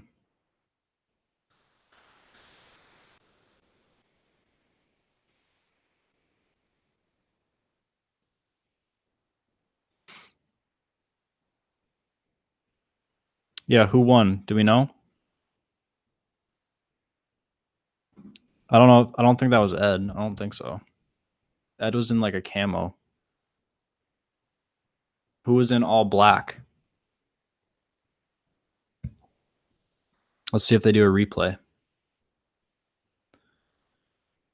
Thomas Gibbons. Thomas Gibbons won. Wait, no, now they're saying Daniel Holloway won. I don't think that was Daniel Holloway.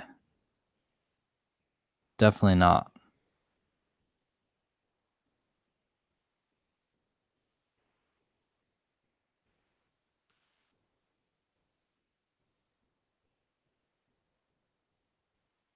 You guys are seeing this up here, right? Daniel Holloway unofficially first. No way, he was in a Texas Roadhouse kit, was he not? Scott McGill in sixth.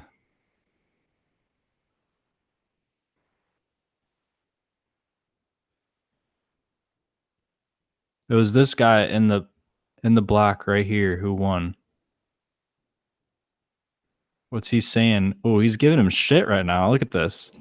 Got a little fight, little scrap going on. Daniel Holloway saying no. Winning on the giant propel.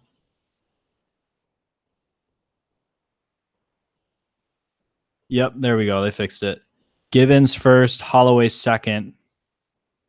That was a dodgy last move, I will agree.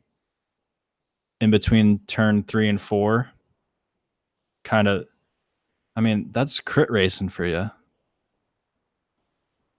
Let's listen to this audio. There's a little bit of road open there, and I figured if I could carry some speed, that turn out of there, I come out with a bike length, then it's over. And that was your strategy, or did you just kind of break back, make a couple moves, but in the end, take that last turn? Yeah, I wanted Chad. Come on. I wanted Chad and Anthony to follow the moves all night. We were counting on a bunch sprint, but I just wanted to make sure that Are there jerseys literally just like an Under Armour t-shirt? They're literally like, that team literally is just like a bunch of like, what do you call it? CrossFit dudes. Like literally, they're just wearing Under Armour t-shirts for their jersey. That's got no zipper on it at all.